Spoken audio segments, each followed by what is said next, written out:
Ladies and gentlemen, hello, good morning to this wet and miserable Oxford Monday morning. I'm happy to see so many of you have battled through the weather to be here, and I'm sure others will be joining us as the day progresses and hopefully the sky's clear. We've got a very, very full agenda for you, not only today but tomorrow. So the sooner we move along with it, the better. Now, it is my honor and privilege to introduce our keynote speaker, Baroness Professor Susan Greenfield, who is a leading Oxford academic, engaged in research associated with Alzheimer's and Parkinson's disease. She is also a writer, she is a broadcaster, and she is a business person. She is also, I must say, a controversial figure. Now, I'm sure some of that controversiality may come out in her address this morning. So, Baroness Greenfield, over to you. Well, good morning, everyone, and thank you very much, John, for that. What we're going to do is have a very general overview at how universities are changing, and particularly in relation to science and technology. We'll have the presentation up.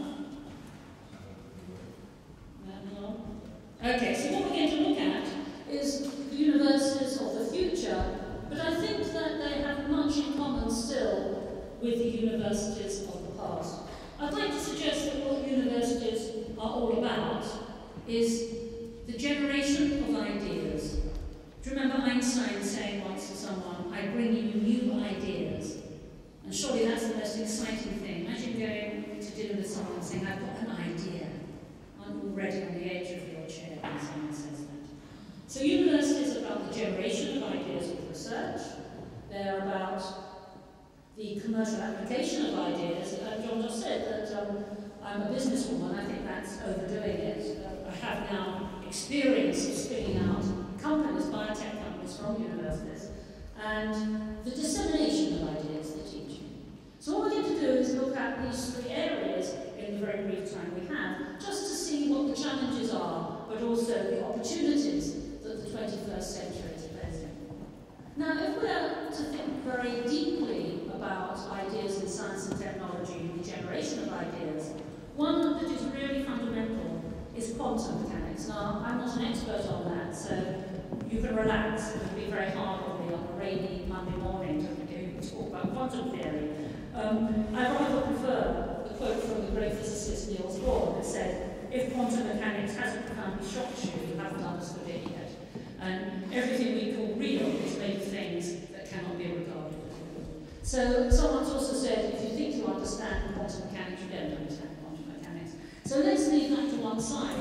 My point for flagging it this morning is because it's actually generated a whole load of new technologies. For example, the molecular bond and X-ray crystallography, which leads to nanotechnology. It's spurred also the development of lasers and transistors and hence digital technologies. And those two combined have led on to molecular biology and advances, therefore, in biotechnology. So you can see that the theory that at the beginning of the 20th century people thought was too abstract to have any meaning at all, the so-called blue skies thinking, very odd, weird idea, has nonetheless had very practical applications over the last 100 years or so. So let's start with nanotechnology, and you can see here over the last 15 years there's been great development in the type of things that we can do. So you can see here that first of all there was aerosols and colloids could be developed. Then with active nanostructures in about 2005 one could have new types of biodevices and 3D transistors. Now we can have guided assembly, 3D networking, robotics, and eventually in the future we can look forward to molecular devices by design, atomic devices that have their own emerging functions. So this is a whole new, very exciting area, nanotechnology, the science of the very small, that we would never have contemplated possible some few decades ago. What about molecular biotechnology? therefore molecular biology? Well, it's without question huge developments in health. We now have, compared to the past, 10 times as many drug targets as previously, so we can have much more sophisticated drugs. The jaw-breaking term pharmacogenomics refers to therapies that are fitted to you, special to you, which therefore are taking into account your genetic profile and your potential, so that you have minimal side effects compared to the one-size-fits-all drugs that we have nowadays. Having genetic profiles on databases means that you can be screened early and people can have early warning of various diseases that might be occurring. And finally, there's so-called regenerative medicine, which are stem cells, which are the precursor cells from which all other cells are made. And if you insert these stem cells into the area where there is a problem, they very obligingly turn themselves into brain cells or heart cells or liver cells, so that you're not actually curing the disease, you're repairing the body from the damaged tissue. So very exciting advances. There is one issue, though, that I should mention in this very happy list, and that is, of course, Alzheimer's disease, neurodegeneration, which is what I work on. And at the moment, the picture's quite gloomy. In the UK alone, 2 million people by the middle of this century are being predicted to suffer from dementia. And if you think how many people care about you in the world, let's say 10 people care about you, that would be 20 million people whose lives are going to be affected by the middle of this century, just in this country alone, let alone worldwide. So it's a huge burden on people's psychiatric well-being, on their lifestyle, not to mention on the economics and the burden it places on society. There hasn't been a drug developed for Alzheimer's for the last 10 or 15 years, which means the pharmaceutical industry are doing something wrong, and this perhaps is why I am controversial, because I put my hand up and say that. Okay, thanks. But the good news is that we are now on the case. We have a particular approach which we consider novel. I'm sure we're not the only people in the world doing that and thinking that we have a different way of doing approaches to Alzheimer's. So let's hope that in the future, in the next 5 or 10 years, we can actually get a drug that stops any more cells dying. Not necessarily a cure, but one that stabilizes the condition. So you can go to the doctor, and ideally there will also be a blood test that a marker could be detected, so that if it was elevated before the symptoms come on, the doctor could say to you, well, I'm afraid there's good news and bad news. The bad news is you have an elevated marker, according to this chart. In 2 years' time, I'm afraid you're going to get Alzheimer's.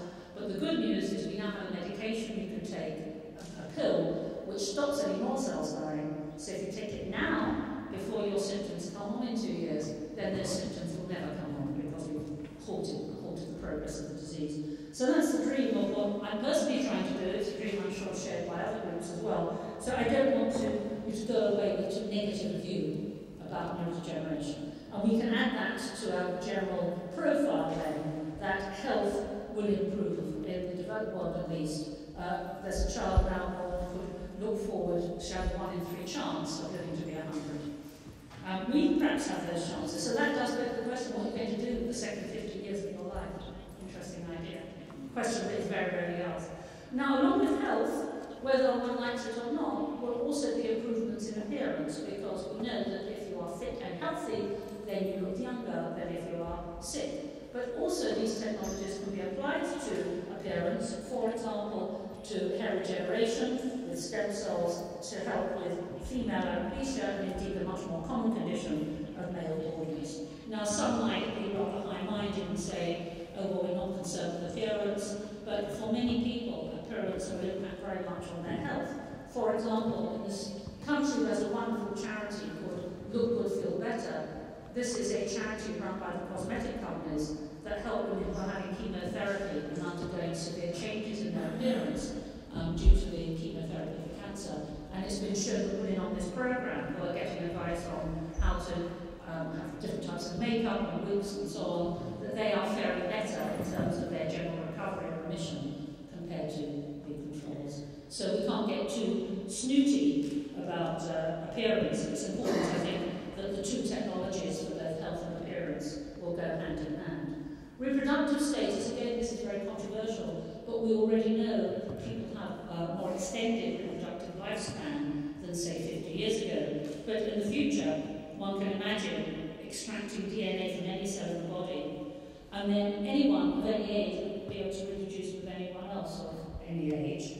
And that would mean, let me just go back a second, that would mean that in theory a child could have 6 parents, that is to say 2 genetic donors, the donor of the evacuated egg, the donor of the womb, and perhaps the parents that brought it up. I'm not saying this is a happy or desired scenario, but a long time into the future, it is one of the implications of the genetic technologies and reproductive technologies that one could expect, perhaps 100 years from now, that people could be reproductively active for the whole of their lives with anyone they chose, irrespective of age or orientation.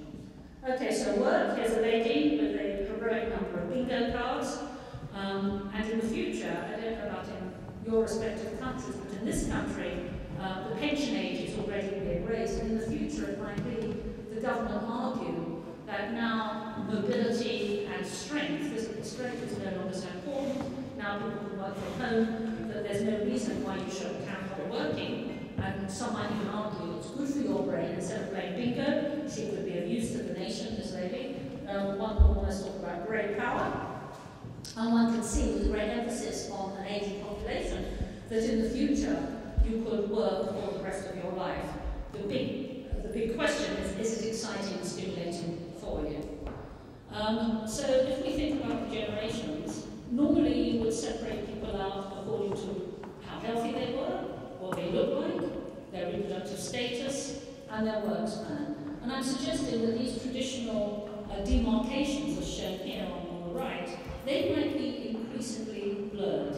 You can imagine a world where you are healthy for most of your life, you look pretty much the same for most of your life, you have children for most of your life, you work for most of your life, and then you die. That's it. So you're just grown up, you're an adult, and then you die.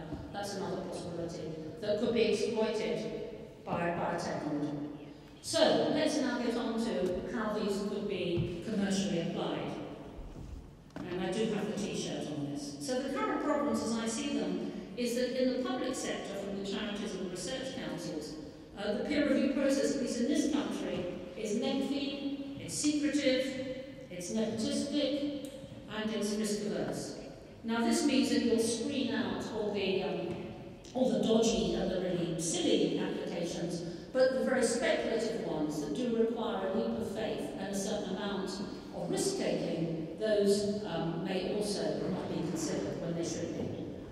With Big Pharma, if you work with them, there's non-scientific factors that come into play. For example, they might, what they call consolidate, that's to say merge, or they might just put the projects on the back burner. Or you can spin out, as I have done. My company's called NeuroBio, if you want to look it up. N-E-U-R-O, and I've learned that compared to the public sector, investors have a very different agenda. We are always starved of money. There's something called the valley of death, where after your initial funding, it's very hard to get further funding to go to the next stage. And there's no appropriate funding models in universities. Part of the problem comes from different expectations between the scientist and the investor. Scientists traditionally distrust patents because they think it means they'll never be able to publish again.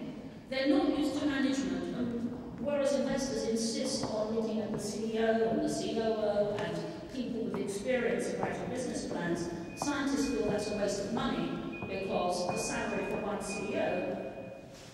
CEO will probably buy you about 3 postdoctoral researchers. So they think this is a rather strange, silly use of funds.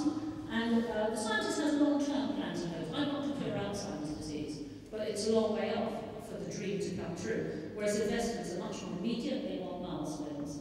So the investor wants need for intellectual property, and that is again the problem with universities, because in my own experience, they do have unreasonable expectations of universities of retaining intellectual property, which is a disincentive for both investors and for the scientists, and sometimes there are draconian ratios. For example, in Oxford, if you have a license agreement, the university keeps 85% of the revenue and the investor only gets 15%.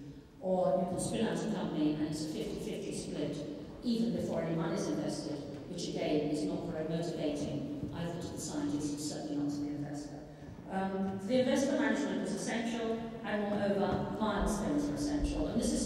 that we're personally finding hard to grasp is that people will say, I'll give you money, but only at certain times once you've got to this stage.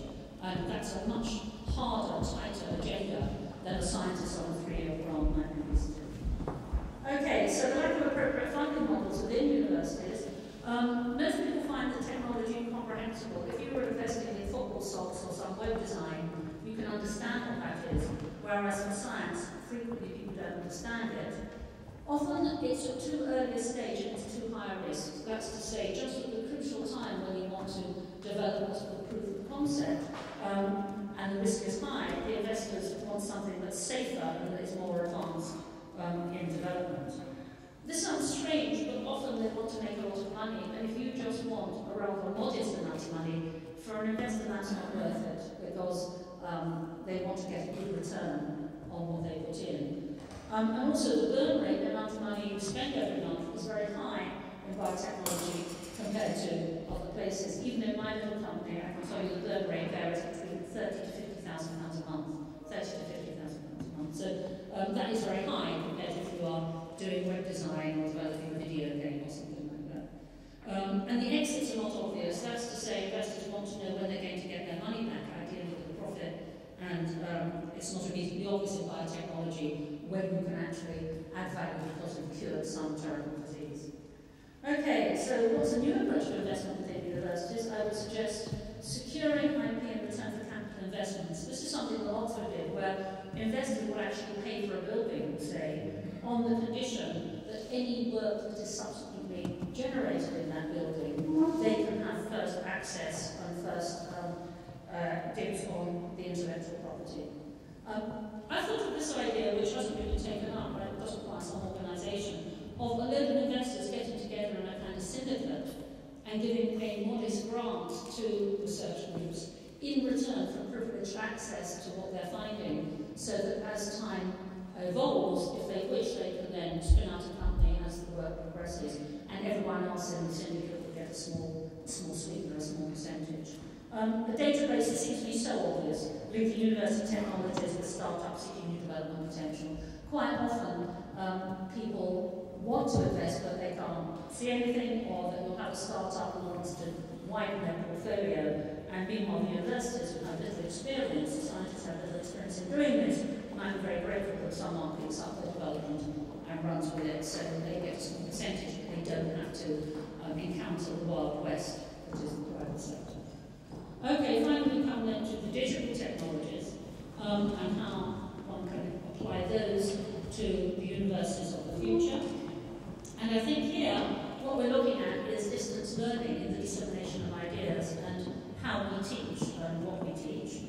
The World Economic Forum in 2013 on their Global Risk Register listed as one of the greatest risks what they call the digital wildfire, the issue of being hyper-connected, as shown here. And just pause for a moment. Why are we connected all the time? I don't know how many people here are tweeting, but I remember being at a breakfast with our Deputy Prime Minister, Nick Clegg, a while ago. In a breakfast just like this, tables like this, and the lady next to me, she was so busy tweeting that she was having breakfast with Nick Clegg. She didn't actually listen to what Nick Clegg was saying. And I can't see anyone tweeting, it's very good. What you are, you're doing it so carefully. It's been very tactful. But I think for all of you who are in the education business, surely what we need to explore is the process between what comes in and what goes out. It's all too easy to put a premium on responses and people tick the boxes, but do they truly understand what they are learning? Michael Gove, when he was our education minister last year, said that he thought every child should learn a poem. That was the new gold standard. The child should learn a poem. But surely that's wrong. Surely the child should understand the poem. A parrot can learn a poem. That's what I So we need then also to consider, if we're looking at distance learning or the use of digital technologies in universities, different memory strategies. If now you can look everything up, you won't need to remember it. You'll need to remember where to look it up, but you won't have to internalise that fact. Now this might in the long term make for very strange conversations if you are constantly using an external database rather than one you've internalised in terms of people using a term or a concept and you have to quickly Google on it before you can reply. It might slow down conversations even more than they have already been slowed down.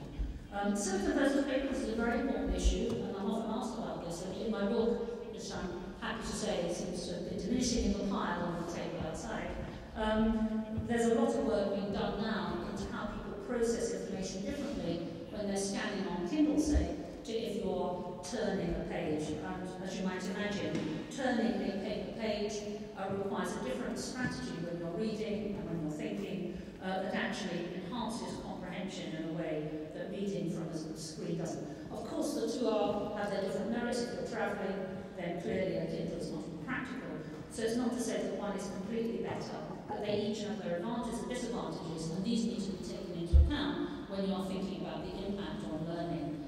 Multitasking, often considered to be something that's a wonderful thing, often considered that women are better at it, but I don't think, ladies, this is a particularly good thing, because it's recently been shown that with multitasking there are changes in brain structures. That's a very recent paper that's come out.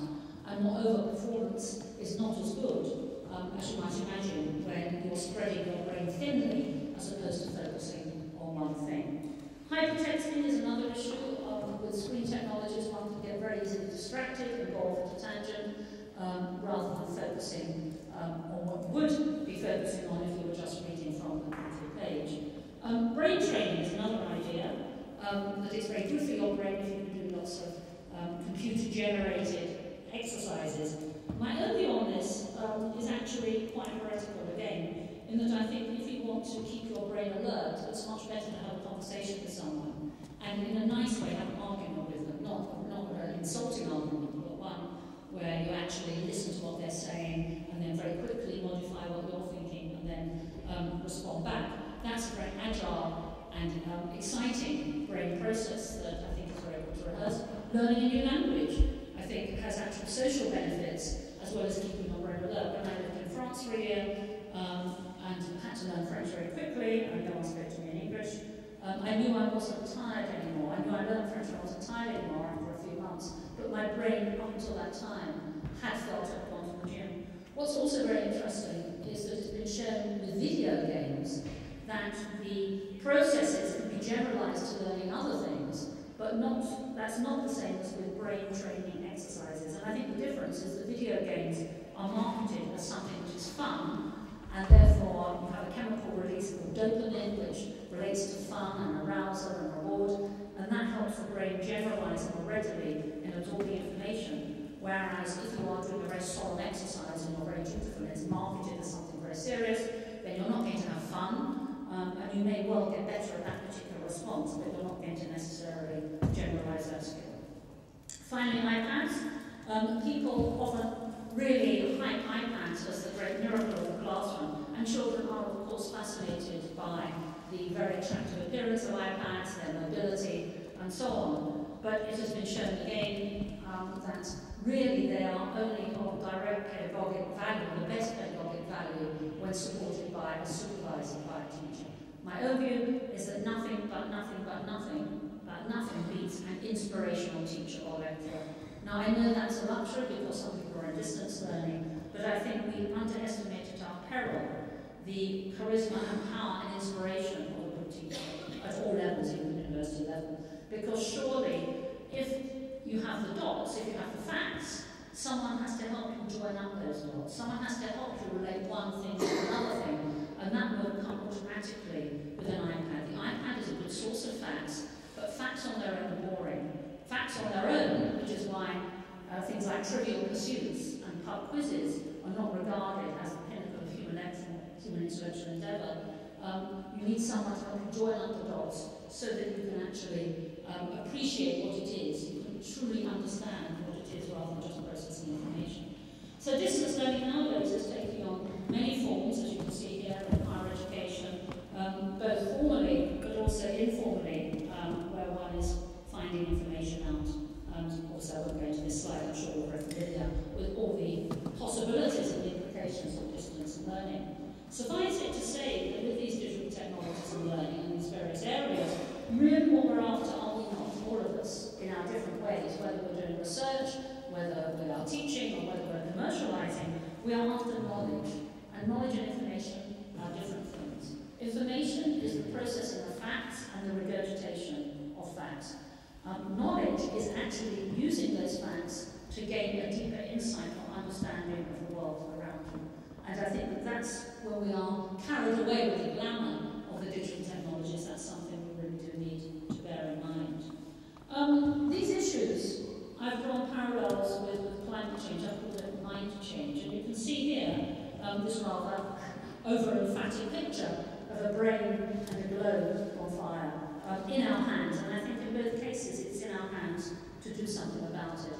If we are thinking of climate change as the general impact of all types of digital technologies and screen devices on how we are thinking and feeling, I think there are parallels with climate change in the enormity of what it means for our society. Both undisputably are global, both are controversial, as you've heard, and you can imagine what I can say about this. People don't just roll over and agree. Clearly, people who have vested interests feel threatened, and clearly that means that one has to justify even more what one's saying. It's multifaceted. With climate change, we have carbon sequestration and water shortages and so on. So it's not just one question. And I will argue that mind change, though we haven't had a chance to explore it more deeply this morning, breaks down into questions raised by video games, into attention, and addiction and aggression, while social networking raises issues regarding empathy and identity and communication, and search engines, as we just touched on, raises issues of learning strategies and differentiating information from knowledge. So there are lots of questions we can ask, and we need to unpack each of those separately. And finally, in both cases, it's unprecedented. Now, because this world now is offering a world that no other technology has offered. It's a world where you can get up, you can work, you can go shopping, you can play games, and you can go dating, all without meeting another human being. So you could live in a parallel universe every day. That is not the same as the printing press or the car or those older technologies. So because of that, we can say that it's unprecedented, and we are, I think, facing particular challenges that no other generation has faced. But on the other hand, we can harness them because holding it in your hands, yes, in both cases, with mind change and climate change, it's in our hands to do something. But there's a huge difference. Climate change is damage limitation. Sadly, some things are now irreversible, and we just need to try and pull a halt to things.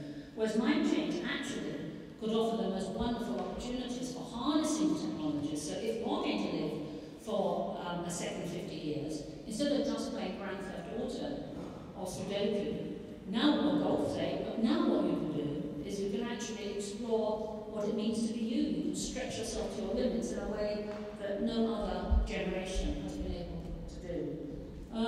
So this is a shameless plug for the book that I've said is very kindly I've put on display, and I have to see people are buying. It was number 3 most gifted in Amazon. I think it's slipped now, but I'm very proud of that, so this would be shamelessly showing off about it. And I think that what we've tried to do here is actually use about 500 or 600 references, so there's real scientific evidence that I've tried to review and distill for a non-scientist. And hopefully that will stimulate debate. It doesn't have all the answers, but I hope it lays out many of the questions. So in conclusion, universities are all about ideas, generation of ideas, the commercial application of ideas, and the dissemination of ideas. And I think that as we enter the digital 21st century, never before we had the opportunities to really promote all these 3 activities, but it's in our hands now to really be creative and constructive and imaginative and think of really good ways in which we can harness the opportunities like before. Thank you very much.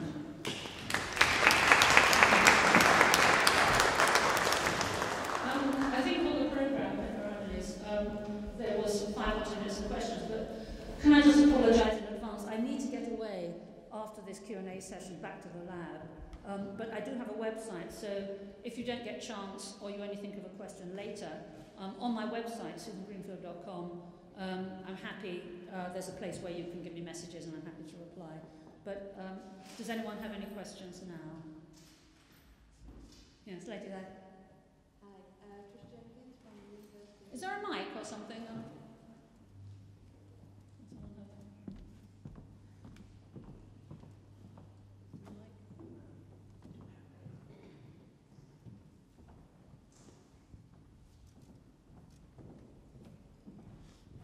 Good morning. Hi.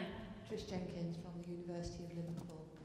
I'm very interested in your whole presentation, and I'd particularly like to focus in on the last thing you talked about, was dissemination, right? I'm currently a principal investigator of a big European project, so I work very closely with the European Commission. Yeah. And dissemination is what they talk about, sustainability, dissemination. Now, in my opinion, we're moving this concept of dissemination from what was traditionally dissemination, and I increasingly talk about consciousness raising. Yes. Because we're going through a process of, and it's very interesting, it's linked to your mind change, you know. Mm-hmm. But I just wondered what you thought about the relationship between dissemination and consciousness raising. Yeah, well, I think consciousness is something that really fascinates me, and perhaps it's closely related to truly appreciating or understanding something. And I think one of the biggest problems we have is that people seem to forget how important just time is. Time to think, yeah? So when you read a traditional book, and in the past, because we lived in a question-rich, answer-poor world where you had to work hard, you had to go to the library, you had to get the book, someone else had the book out already, you had to wait. Yeah, so you would deliberately slow down in your answering of the question, and when you're reading a book, it was so easy because you were setting the pace. We all do this, whether it's fact or fiction. You put the book down on your knee and you stare at the wall and you think, oh, hang on, if that, then that. But if that, then that. But that means that, then that. You're automatically doing checks and balances and joining up the dots. And I think that's a process that was relatively straightforward with the very low-tech book. You had time to do that. Now with multimedia, the chances of you being distracted or excited by the simple audio-visual presentation that you're seeing, and the fact that things will come as thick and as fast as you press the button, means that perhaps it's harder to stare at the wall, to let your mind join up the dots. And I think that you're right. If I'm interpreting you correctly when you're talking about consciousness raising as doing just that, of reflecting and thinking and joining up the dots in a novel way, it is going to be harder. Not impossible, but harder. And I think we need to devise strategies whereby people can revisit that again and have the chance to do that again. For example, there's a recent paper come out, this is so unbelievable, but if you email me I can send it to you, where people who had no digital devices for more than 5 or 10 minutes, it sounds unbelievable, it's true, preferred to administer to themselves mild electric shocks and do nothing. Can you believe that? That's published. And they would rather shock, have pain, something coming in, than nothing, being left to their own. No, I know you probably don't believe me, but it is a paper that's come out, so do email me and I'll send you the reference. And I think this is something we ignore at our peril. And I think that, again, we need to harness the technologies. The Waldorf schools in the States ban digital devices during the day, and now a lot of Silicon Valley parents are sending their children to these schools. That's not to say that we want to put a hatchet through all computers, of course not, but I think we need to consider ways in which we manage the digital world and in terms of the real world. Any other questions? Yes, gentlemen. Yeah.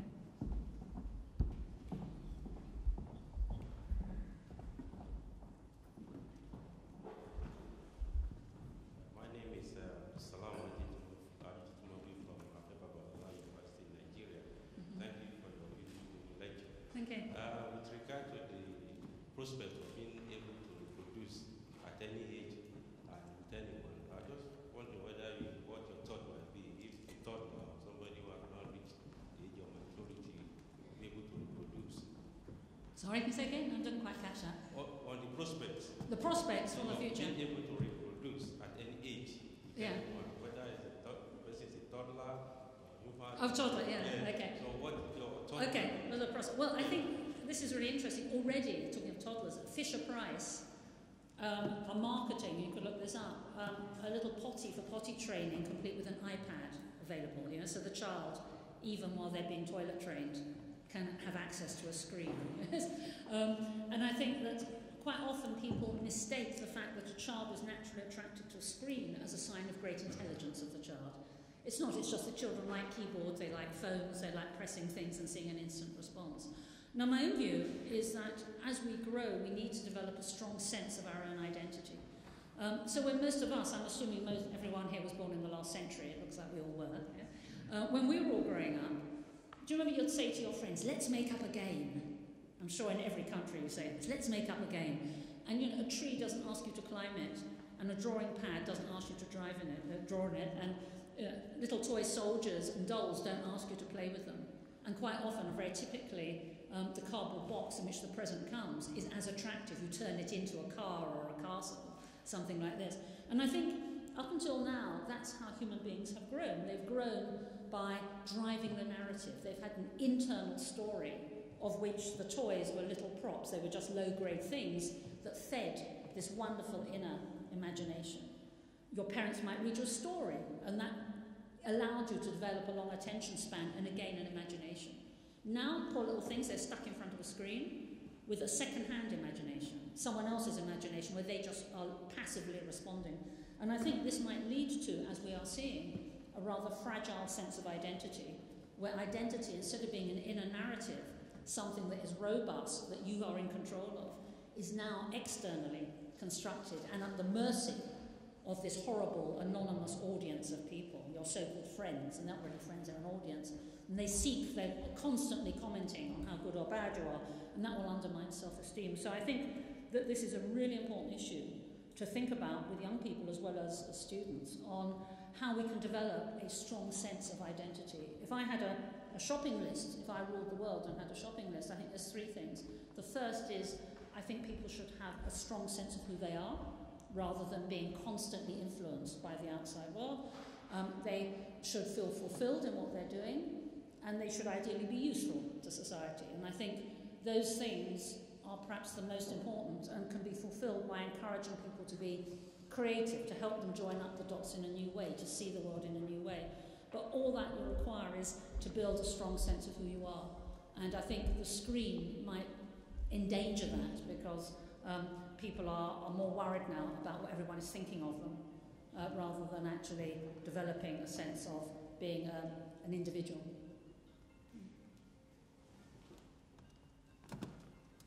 Gentlemen? I'm from India. Yeah? I'm from a remote area. Yeah, the mic is coming, if you hang on a moment. Yeah. Ma'am, my name is J. Mishra. I'm the Chancellor of University, Nehru Ram Bharati Vishwavidyalaya, Allahabad. Allahabad is central place. Really, I'm so much impressed with you, your ideas, and the way you expounded and all. And since we are here, thanks to Mr. Neti, to debate, discuss, deliberate, and subsequently collaborate and cooperate. Yes. So, I'm not a scientist, I'm not a science student, but I'm an administrator. Yes.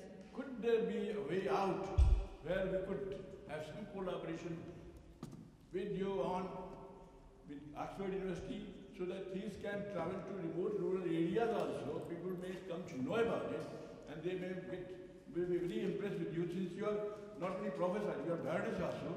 Possibly you'll find a way out that there could be more collaboration with that sort of thing. Well, I'd be delighted to discuss further how we might collaborate. I think that would be very exciting. So Exciting to do. I can meet through Mr. Nathan separately also and come out with a proposal to have collaboration from that. Yes, no, that would be fantastic. Thank you. Because I think we need to be proactive. You know, there's certain people that are very gloomy. Say, oh, it's too late. It's too late. And I say to them, well, just as well Christopher Columbus didn't have you in the boat, you know, with that attitude. We need to be proactive. And a good example of how we can change things without even legislation is in the United Kingdom, at least. When I was growing up, every lady wanted to have a fur coat. This was the sign of high status. This was a sign your husband had made a lot of money if you had a fur coat.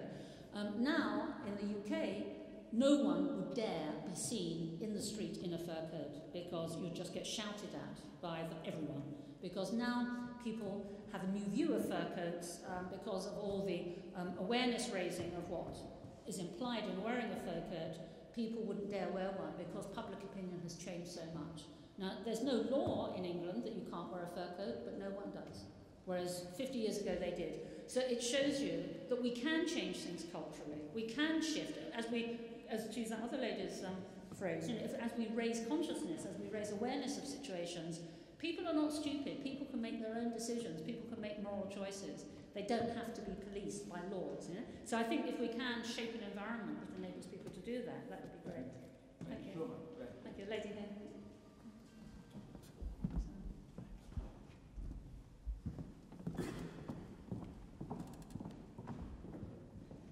I'm Frida from Malaysia.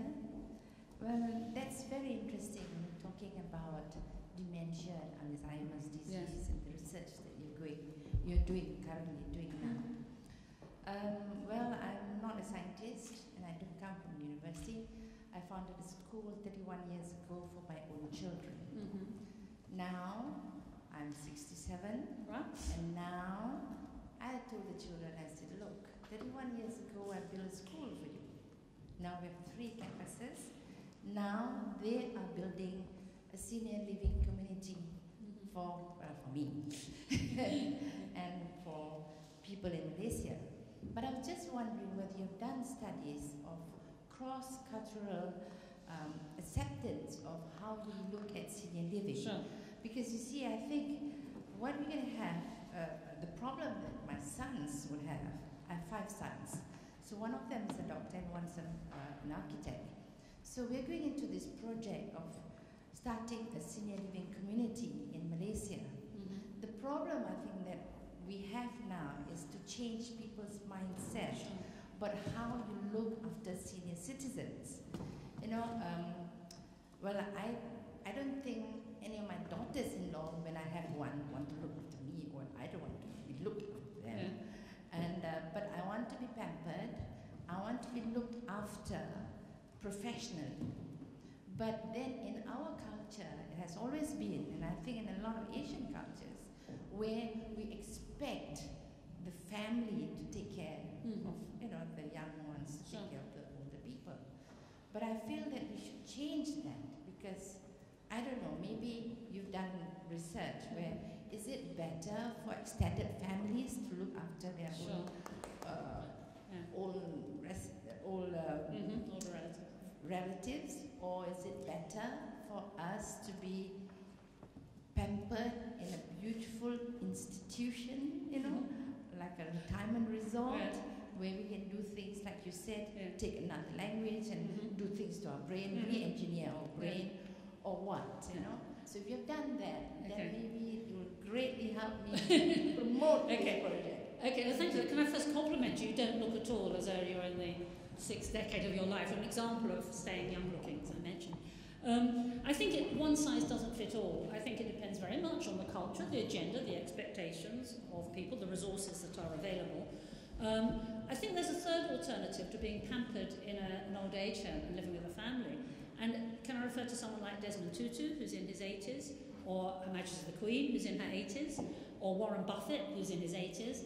Now, I don't think any of these people are in retirement homes and they're not being pampered, and they're certainly not just waiting around with their family. They are actually still active. And I think a third possibility is why do we have to assume that people are no longer going to make active contributions and do interesting things? Now, my own mother is 87. She's an ex-dancer, but she loves dance. She goes dancing still 3 times a week. She's a line dancer. And she's just written a book, which she's publishing about her life.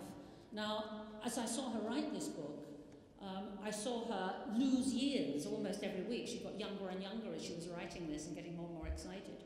And I think a lovely thing for older people to do, whether it's published or not, is to record their life story, to write down in whatever way, either with a computer or if they're more happy with pen and paper or into a tape recorder, record their life, because it's lovely for the family to have a really vivid first-hand report of, in my parents' case, what it was like being bombed in the war, for example. You know, I didn't know what it was like to be in an air raid shelter. You know? First-hand experiences, it's lovely for them because it keeps their memory alive and it keeps them mentally agile. And of course, it's really cost nothing to do this.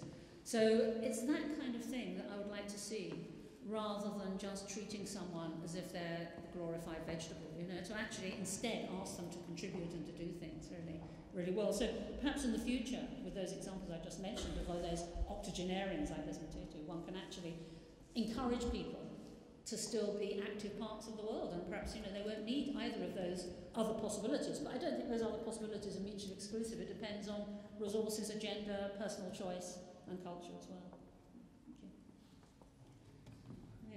Okay, I've got to stop. If you have any further questions, please don't hesitate to get hold of me. And the gentleman there from India, please, I look forward to hearing from you on the website. Thank you. Okay, thank you. Thank you very much.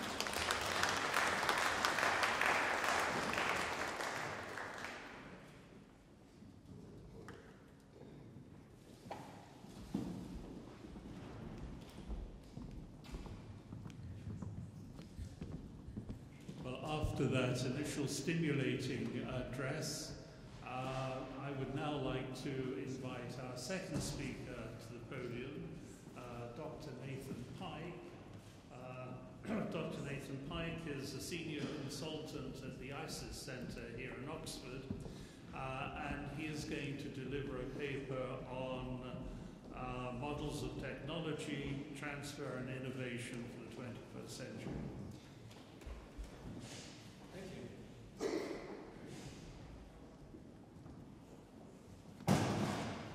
Hello everyone.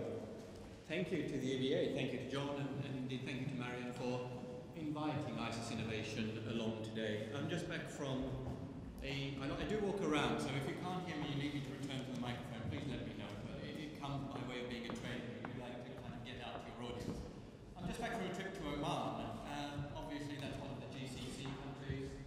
Well, ISIS rings a different sort of bell over there than it does in Oxford, so it might be worth saying just a little about where our Oxford ISIS comes from as opposed to the Islamic State ISIS. They say publicity is bad publicity. I'm not sure that's entirely true, but we here in Oxford, obviously the Thames runs through Oxford, but north of Dorchester upon Thames, the Thames is traditionally called the Isis. Why Isis? Because in Latin, Thames is Thamesis, and Oxford students tended to abbreviate that. So we only have the last part left over, and that's Isis. There's also an even less believable story about the Isis looking like the Nile, and we won't even go into that, I think, but we're named after the river, not after any sort of Islamic state. I'm going to tell you just a little. I've got 20 minutes and I have an incredibly hard act to follow, so I'm not going to try. I think, as John said, it was a very stimulating presentation we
particularly interested in creating impact for the University of Oxford, above and beyond everything else.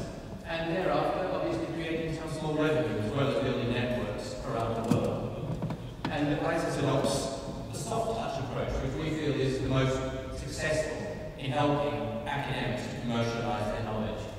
The italics on this second to last point at the bottom are particularly important, and I'll read it out, so forgive me, but ISIS helps researchers who wish to commercialise the results of their research. So we only help. We don't enforce, we don't go in and order and say that's a really good idea, we're taking it, we're going to commercialise it for the university. We don't take the ordered approach. And the academics really have to want to commercialise their research too. And if they say we don't want to commercialise this research, we want to publish it, we don't want to take any of that intellectual property, we certainly don't enforce it. And we think taking this softly approach actually encourages people to want on board, because most academics are, of course, very enthusiastic about their own ideas. This is one metric that I've talked about here at the bottom. There's something called, it's an international patent system. It's called the Patent Cooperation Treaty. And ISIS is the third highest British Patent Cooperation Treaty applicant. That's pretty good going because we're a higher education institution. There are, of course, intellectual property organisations that only patent for a living. The University of Oxford is basically split into 4 different areas, though, and I'll just briefly tell you about the medical sciences, the maths, physical and life sciences, and the humanities. We obviously find that with regard to finding products and seeing them out into the real world, mostly we get ideas out of the medical science and the math, not exclusively, I have to say, but mostly from the medical sciences and the maths, physical and life sciences. That's because those technology areas tend to produce ideas that do move into products. When we're thinking more in terms of knowledge transfer and know-how, expertise that can be commercialized by way of academic consulting, then it's equally spread across all of the disciplines, and in some ways disproportionately within the humanities and the social sciences. So we do try to cater for the full client base right across the university. And ISIS delivers returns in various forms and various metrics to the university and indeed beyond.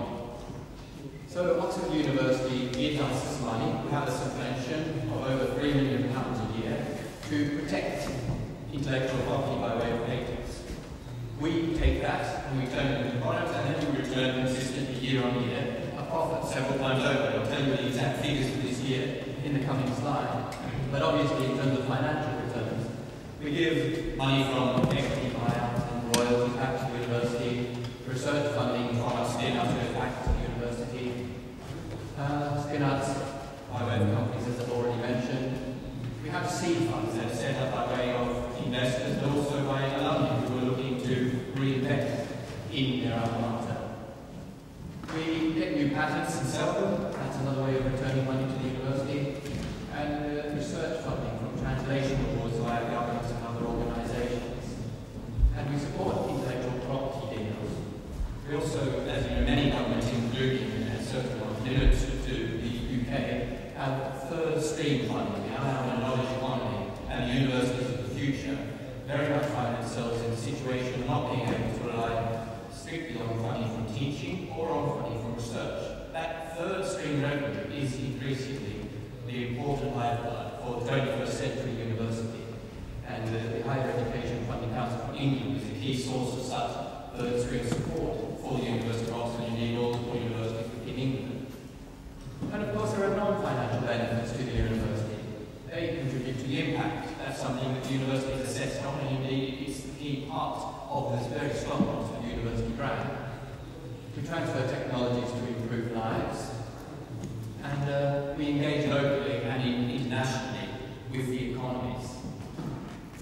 So that was a brief world for the sorts of things we do, but actually in terms of impact, we want to be seen to be taking new technologies that form the basis for new products and services. I have several up there. I won't point them out in detail, but we have some that have improved and actually solved blindness in certain brain conditions. Yasser Motors has produced a very successful spin-out company that it produces purely electric racing cars using a special technology called a Yokohama signature armature technology motor. And we have a variety of things. I'll move on in the interest of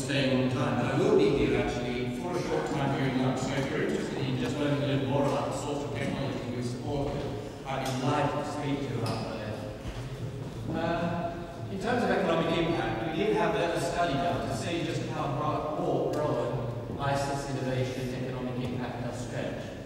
And you can see some key metrics here. 264 million gross value added in the area of Oxfordshire in the UK.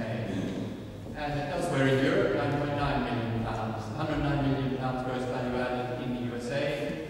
And around the world, there's also a larger component of 25.7 million DVA. There's a full report at this web address, and you will have access to this presentation thereafter, after today if you're interested. This is a very small slide given the size of this screen, and I can only apologise for this. So I'll just briefly talk you through it. This is the current shape of ISIS innovation. And here on the left-hand side, you can see really the sorts of people that we're dealing with, technology support. Then we have a small group representing Oxford University Consulting, at last count 7 members of staff. And then we have ISIS Enterprise, so 24 members of staff. Of those approximately 94 employees, we have PhDs, around 44 PhD holders, and around 13 MBA holders. So we have a very diverse skill base, actually. You can see the lion's share is still facing inward at the University of Oxford, supporting Oxford academics, 41 members of staff, 19 in business administration, and ISIS Enterprise is the area in which I'm working, as I say, and that's growing every day, that we're getting more and more engagement, certainly within the UK, but even more so internationally. And we work in an interesting field. We work at this sort of multi-dimensional axis. You can see here on the x-axis we're talking about working with academics who are looking to change money into research. And then on the y-axis we're thinking about working with investors who want to take money and turn it into more money. And there on that z-axis, or the third dimension there, we're working to commercialise, and we're trying to turn research into more money. So somewhere there, you can see this blue box, and that's where we very often find ourselves at the interface of all of these different areas, interfaces, dimensions, spinning out companies, and that's something that we do very often. As I say, we're international, we certainly work internationally. Over the last year, we've worked with more than 50 countries internationally. That is just in the last year. And part of the way we facilitate that is by having offices not only in Oxford, you can see our head office in there on the United Kingdom, but we have the bases in other countries, for example, in Mexico, in Spain, in Oman, which is where we do quite a lot of work in those GCC countries in particular. In Malaysia, we have an office itself. So the sub-office ISIS Innovation in Hong Kong, and one person working in both Japan and in Australia. So we do have quite an international perspective. I'll gloss over this now. So these are the sorts of figures that I was promising to show you. Again, they don't show up very well, so it's an artifact of the screen, I'm afraid. But what I can tell you is I can read them out because I'm closer to not here, I'm so sorry. But our annual turnover in the last year was £14.3 million. Returns to the university researchers, by way of things such as Oxford University Consulting, £6.7 million. We have, throughout the at last about 94 employees, and over the last year we spun up 10 new companies just for the university. That doesn't include companies spun up by ISIS Enterprise.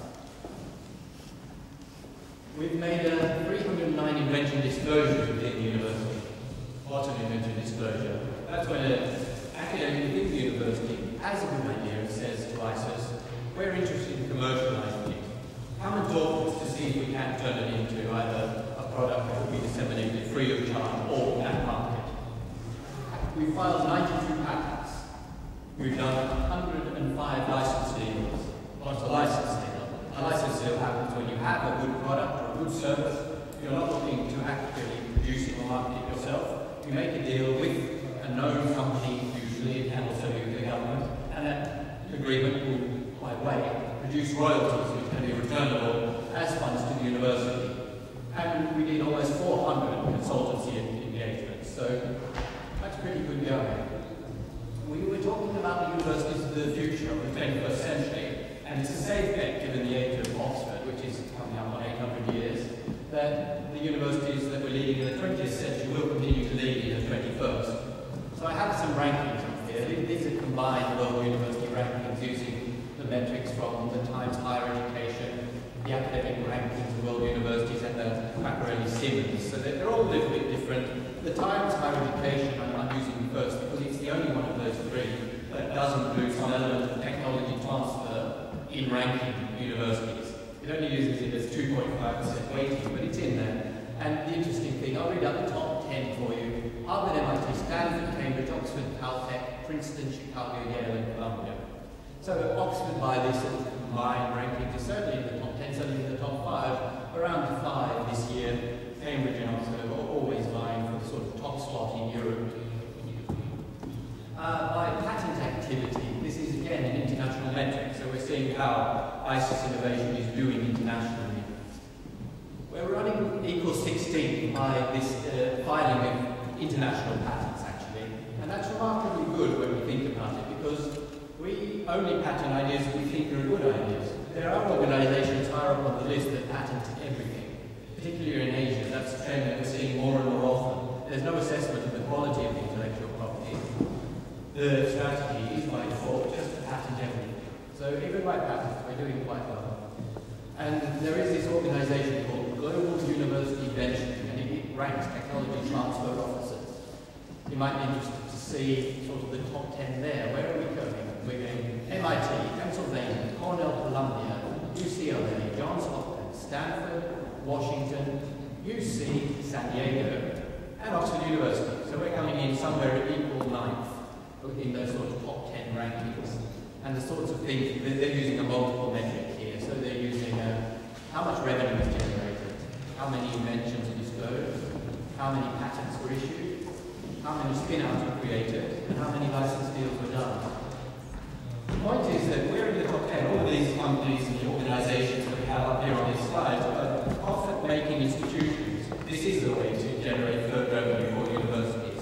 But in a recent study, it was published actually that 84% of US university technology transfer officers are making a loss. They're not successful. It was certainly wasn't the case in Oxford. We were established some time ago, 1987 by most ranking. For the first 10 years of our existence, we consistently made a loss for our university.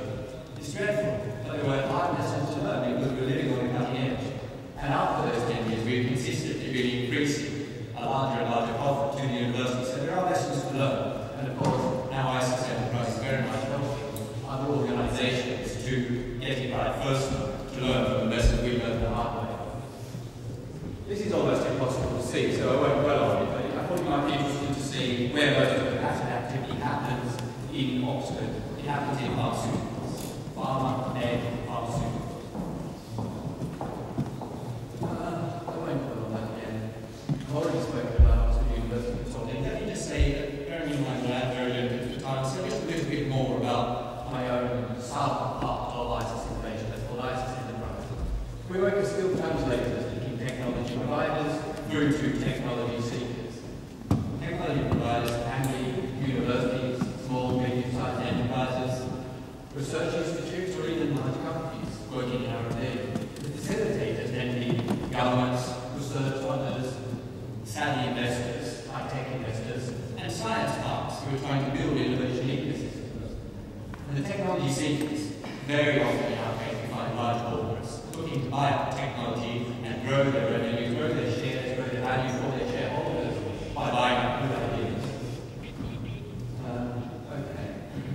And how do we help companies and universities and governments in building innovation ecosystems? We see that to be a sort of, we like to think of it as an innovation continuum. So if you think about technology on the upside of that diagram and think about know-how on the downside of that diagram, we provide services like conducting research services, setting up offices that help academics to do research. We provide services like helping with the establishment, helping with writing, implementing intellectual policy procedures. Very often I go to a university abroad and we say, could you please have a look at your intellectual property policy? And they we don't have one. It wasn't so long ago actually that Oxford didn't have an explicit intellectual property policy. The same case in Cambridge. We've learned our lessons and our policy is that we actually do claim property for intellectual policy of everything produced by students happening in the University of Oxford. Oh, we take a look at the flexible around. commercialization of technologies. We help in establishing and running science and technology parks.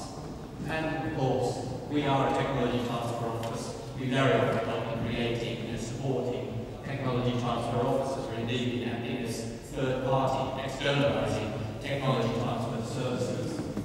In the middle between technology and know-how, we help in spinning up companies. We do strategy consulting. One of the big projects that I'm leading on at the moment is strategy consulting and establishing an innovative university in Muscat University in Oman. And we build relationships between higher education, industries and governments. In terms of know-how, we offer training courses and indeed we provide mentorship when it comes to entrepreneurship. We help with incubating software and software companies. We provide business support and business incubation. And as we said, we work with Oxford University Consorting. We do also help universities, for example, the University of Belgrade and the University of Malta, in establishing academic consultancies to draw on their academic capital. And we do it by way of various modes of delivery. We have consulting, we have training, we offer secondments and internships so people can come and work with us in our offices here in Oxford. And of course we provide mentorship. That's how we build the innovation ecosystem. So I'm finished pretty much, but I just wanted to say a few more words about the vision of ISIS Enterprise for Oxford and for the world. We focus on technology and knowledge transfer. Our business is innovation, and then we focus on people, the people within Oxford University and the people of the world. It's all about the successful exploitation of new ideas, and we hope to be major contributors to health and work of society. So I'm around at lunchtime. This is my email address. If you don't get to see me over the course of today, please do stay in contact. Nathan.Pike@isis.oxford.ac.uk. Thank you for your attention.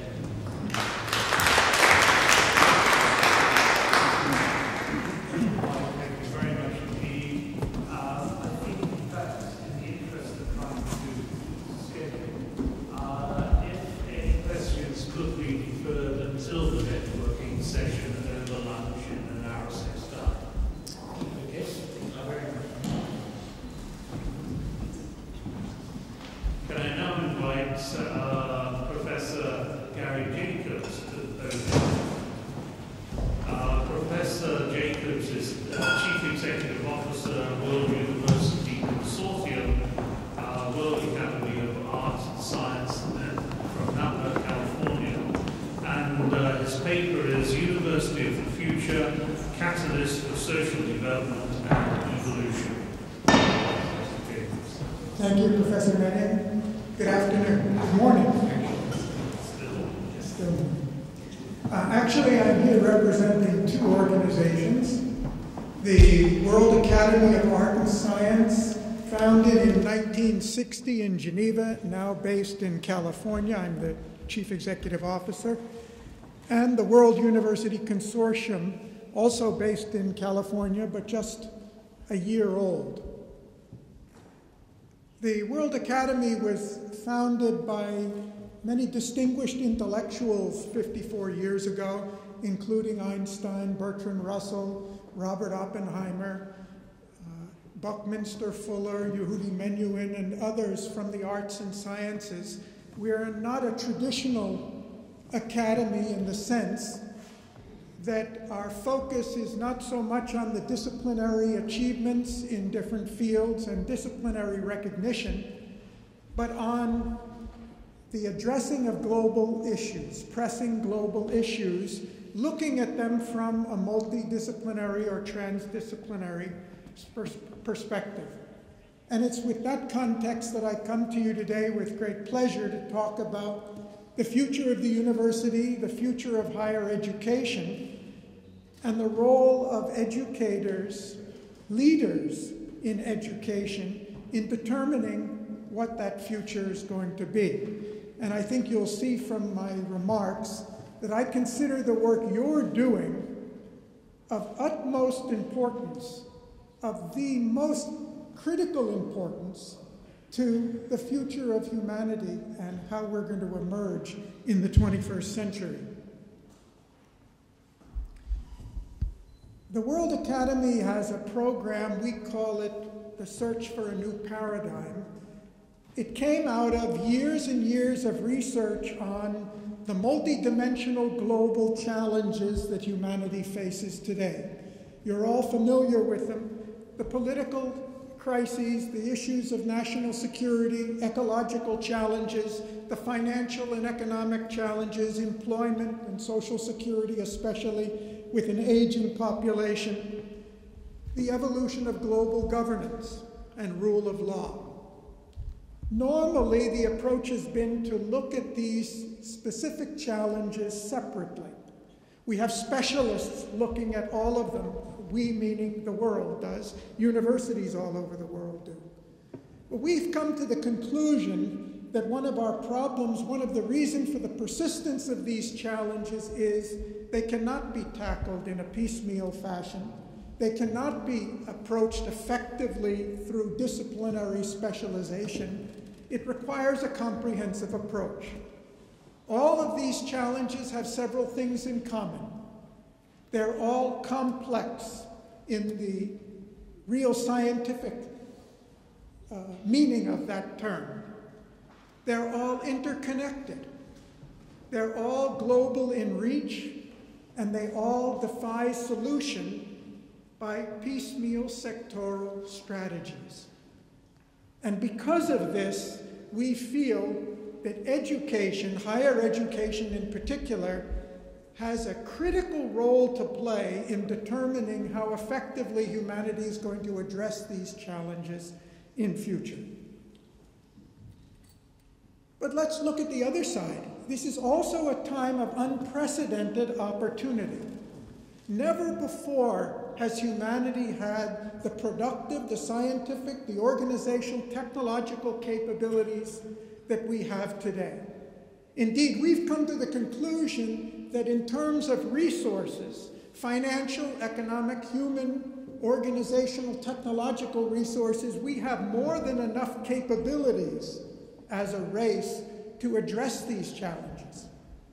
The question is, how effectively are we utilizing those resources? And we're faced with a paradox today. Unprecedented resources, and yet unprecedented human needs that are not being fulfilled.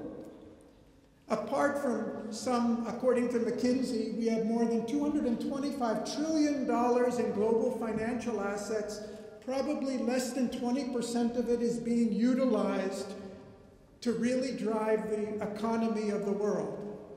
The rest is partitioned off in its own world for its own purposes, often destabilizing the real economy, reducing growth and employment.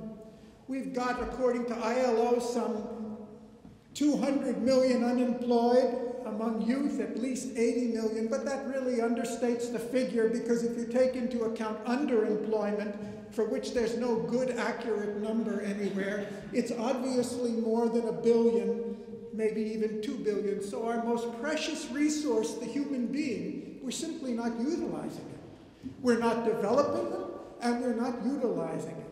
So when we talk about problems, we have to understand these are not insoluble problems. These are not conditions that can't be addressed. We have to do something differently. And that's brought us to the conclusion that we need a new paradigm.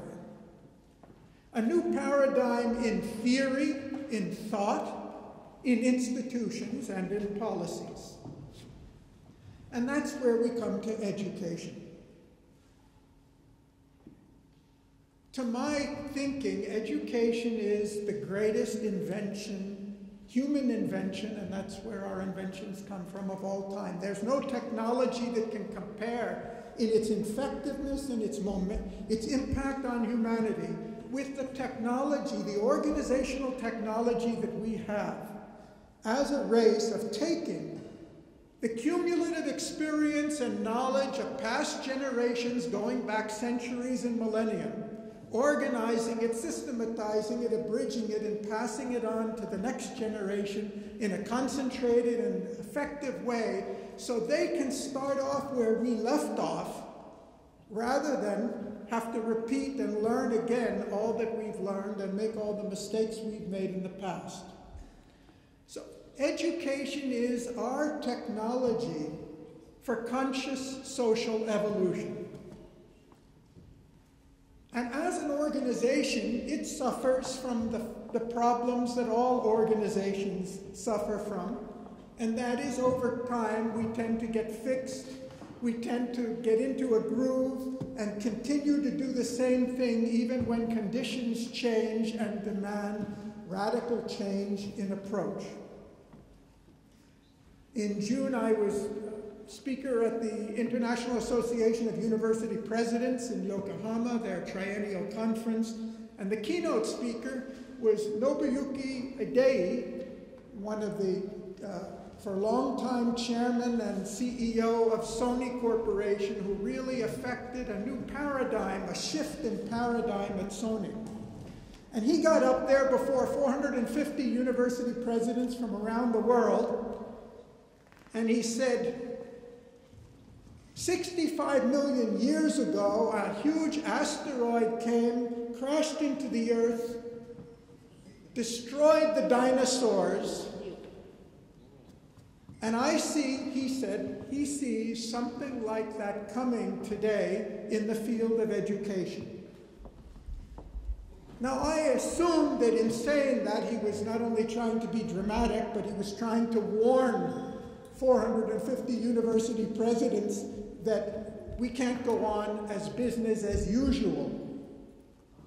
But of course, there's an upside to his analogy, because it was the destruction of the dinosaurs 65 million years ago that created the conditions for the development and eventual evolution of humanity. So maybe from their point of view it was a catastrophe, but from our point of view it was a beginning. And I think that's how we and educators need to think today about the future of higher education. We do need a radical change, not incremental change. We need a radical change in our models.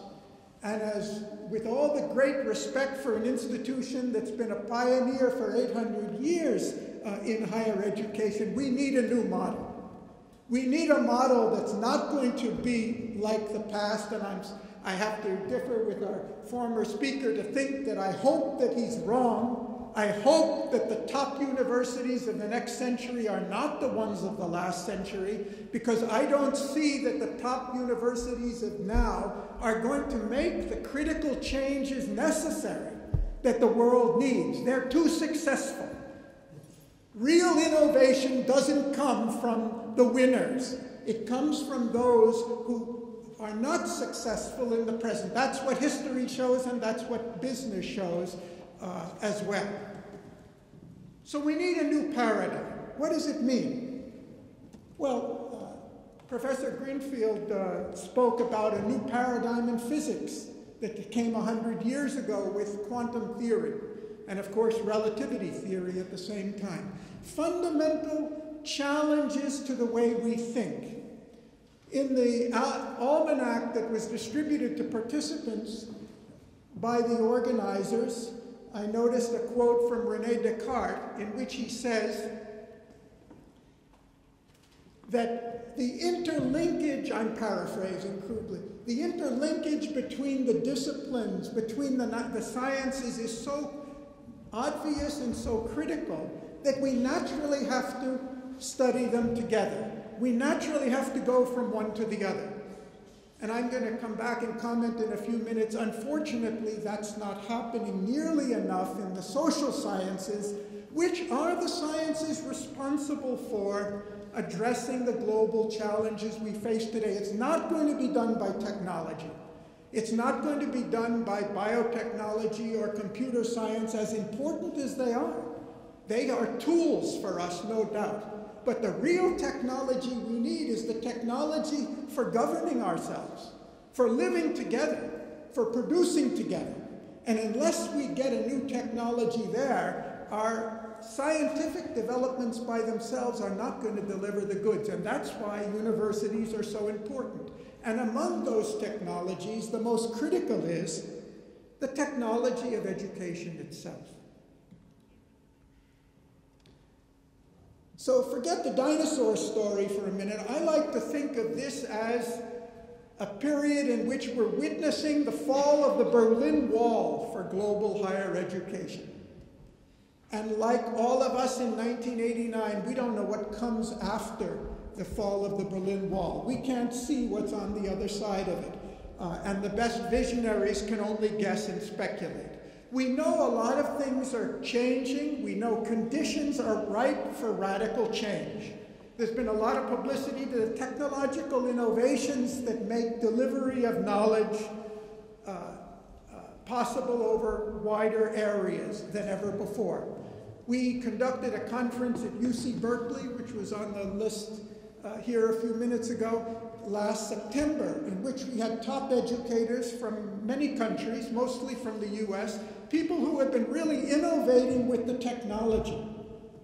And the thing I appreciated most about their discussion was not their great faith in what they have achieved or what the technology is going to do, but the realization which came by countless speakers was, you know, we've spent so much time thinking over the last 50, 100 years as to what we want to tell the students.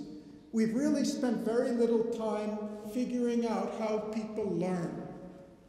And the university of the future has to be much, much more about how students learn than what we have to teach. That old paradigm is dead.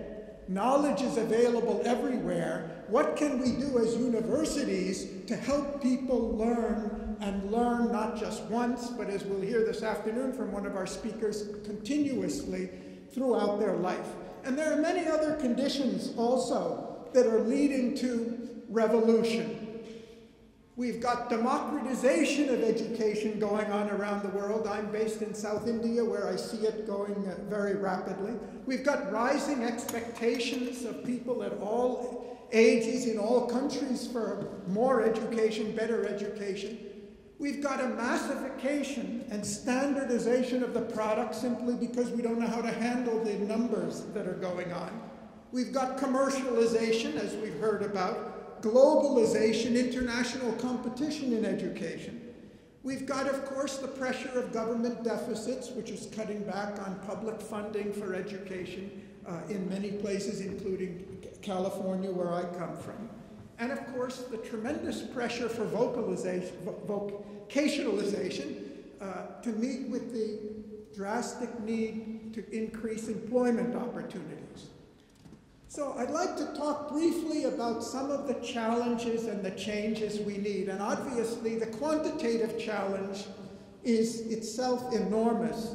According to UNESCO figures, if we want to raise and offer higher educational opportunity to all students in the world who really want it, we would have to establish another university the size of Oxford or Harvard or something like that, about 3 or 4 a week for the next 10 years.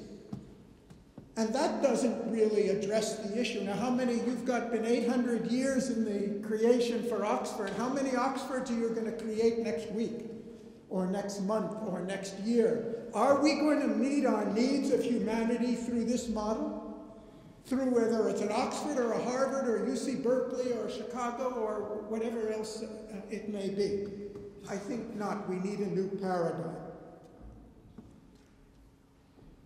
I mentioned new paradigms come. In science, I gave the example, new paradigms come through a process of relating things that have previously been kind of disconnected from one another. Newton launched a new paradigm in physics by telling us that the laws governing movement on Earth and the motion in the heavens were the same laws. He unified heaven and earth, motion and inertia. Maxwell unified electricity and magnetism and told us two things we thought were totally different are really two aspects of one reality. Einstein unified mass and energy and went a ways to relating space and time, which we thought were unconnected to each other. And of course, quantum theory. Well, what about in education? I think we have three main challenges in unification for a new paradigm in education. And the first is unifying education with the society. We all know the history of education, when it started here about 800 years ago, mainly to educate the clergy, and then later on to educate an aristocracy, which went into law and went into parliament and became the military leaders of an aristocratic society, and sometime in the 19th century branched off into, I'm talking generally, not here, branched off into professional education, medical education, engineering, science, mainly in the 20th century, scientific research, and now into vocationalization. But what about today? What are the needs that the society needs, and how effectively are our universities everywhere? My own country, the US, India where I live, Eastern Europe, Central Asia, Africa, wherever we talk about. How effectively are universities contributing to meet those needs? And if they don't do it, who's going to do it? If we don't do it, who is going to do it? We've got to bridge this gap that still remains between the university. Of course, we heard today the dynamism of universities like Oxford in bridging the gap in technology areas, but the needs of society are much greater. How effectively have we overcome the ivory tower syndrome and really looked at the resources and knowledges that we have that could be effectively used to address all of these issues? There's a second area of unification that we're concerned with in the World Academy, and I'm speaking about these things because I'm trying to extend an invitation to any of you who are interested, any of you who have ideas, any of you who are involved in your institutions in dealing with these issues. We want to collaborate with you. There's a need for a unification between our theoretical academic knowledge and the knowledge needed for effectiveness in life. This is a somewhat abstract diagram which summarizes about 12 days of discussion that we really recently finished in Dubrovnik, primarily focused on the social sciences, and I'm just going to highlight to indicate what the magnitude of our challenge is here. In the social sciences, we primarily have a science modeled on physics and mathematics. We have a science of the collective. We've got a science that treats every particle as the same. Every cell is the same. Every molecule is the same. Every atom of iron or gold or phosphorus is the same. But we know in human society we are not all the same. We are not just statistics. We are each individuals capable of uniqueness, creativity, unique approaches, individuality. And yet we have a social science that's primarily modeled on the physical sciences, dealing with our sameness rather than our individuality. That will require a quantum change. We primarily in the social sciences grapple with reality as if it's an objective reality, like the reality of particle physics. But we know as human beings that we are anything but objective. We are emotional, subjective individuals who are motivated by our own aspirations and perceptions and values. And unless we have a social science that brings these two together, the objective and the subjective, we're not going to deal with the problems that we have. We have a social science that's primarily focused on the past, the causality of the past, because in the physical sciences, causality comes from the past to the present. But in the social sciences, we are conscious human beings. We aspire for the future. We have perceptions of the future. We act in today, all of us, because we're thinking of the future. And yet our science is primarily grounded in the past. So we need a new paradigm in our concept of knowledge and how it relates to reality. And equally important, we need a new paradigm in the relationship between teaching and learning. Thank you. I think all of us who are involved in education know that we learn most when we try to teach other people. And that's the great gift of learning, not that how many people we help, but how much we benefit from the effort to communicate and share what we've learned with other people. And yet, we've got an educational system. Of course, I'm generalizing, and pardon my broad generalizations in a brief talk. There's no time for all the qualifications. But we have an educational system that still focuses primarily on what we can teach, rather than how we can get students to actively participate in the learning process. And of course, some countries and some universities are much better at that than others. But I think there's no place where we have mastered the real pedagogy of learning and found out how to deliver higher education in a way that's going to release the maximum initiative, the maximum capability from the student. We need an educational system that recognizes that we are not all impartial scientists talking about laws, immutable universal laws of nature. We're talking about the laws and results impacting on human beings. And values are an central place in education and a central place in science as well. And for too long, our education has focused on transfer of information, understanding, mental development of mental skills. What we really need for the 21st century is developing the whole personality of the student.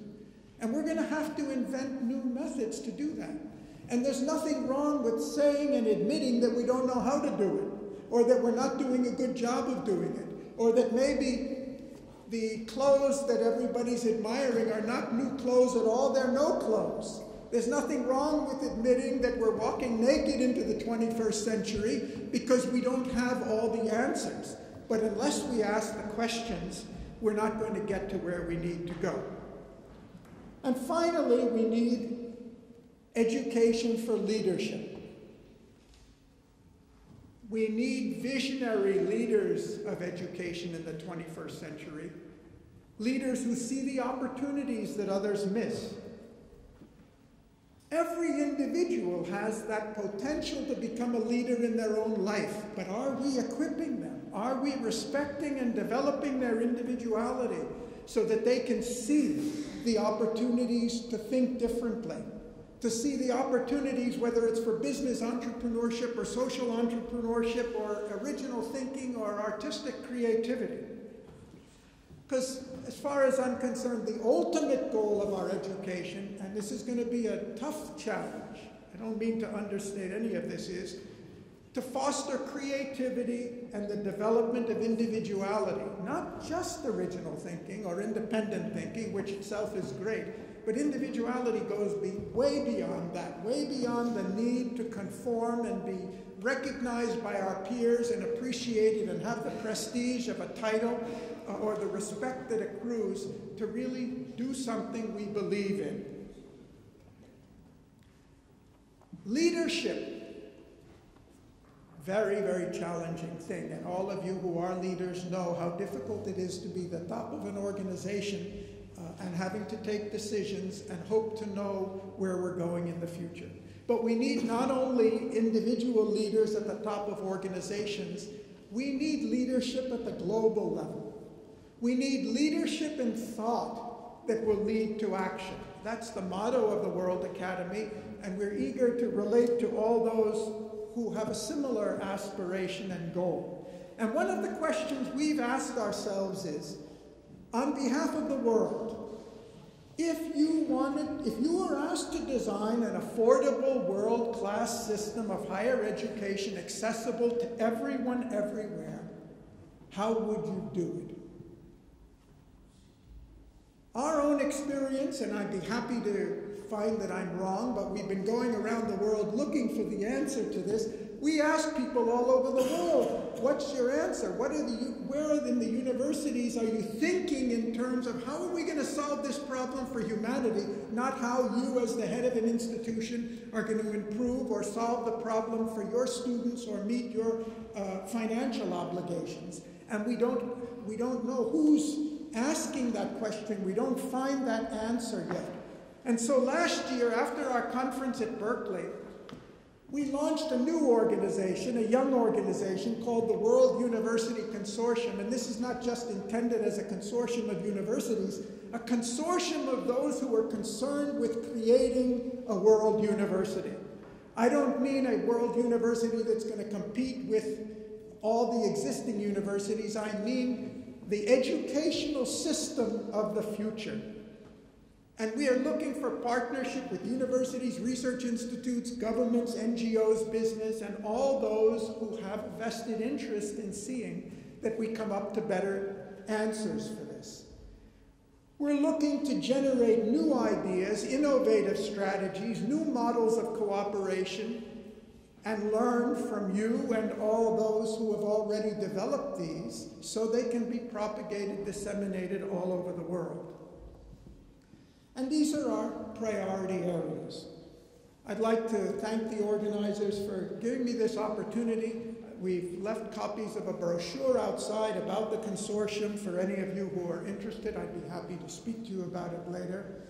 And I wish you the best in your efforts of leadership in your own organizations during very challenging but exciting times. Thank you.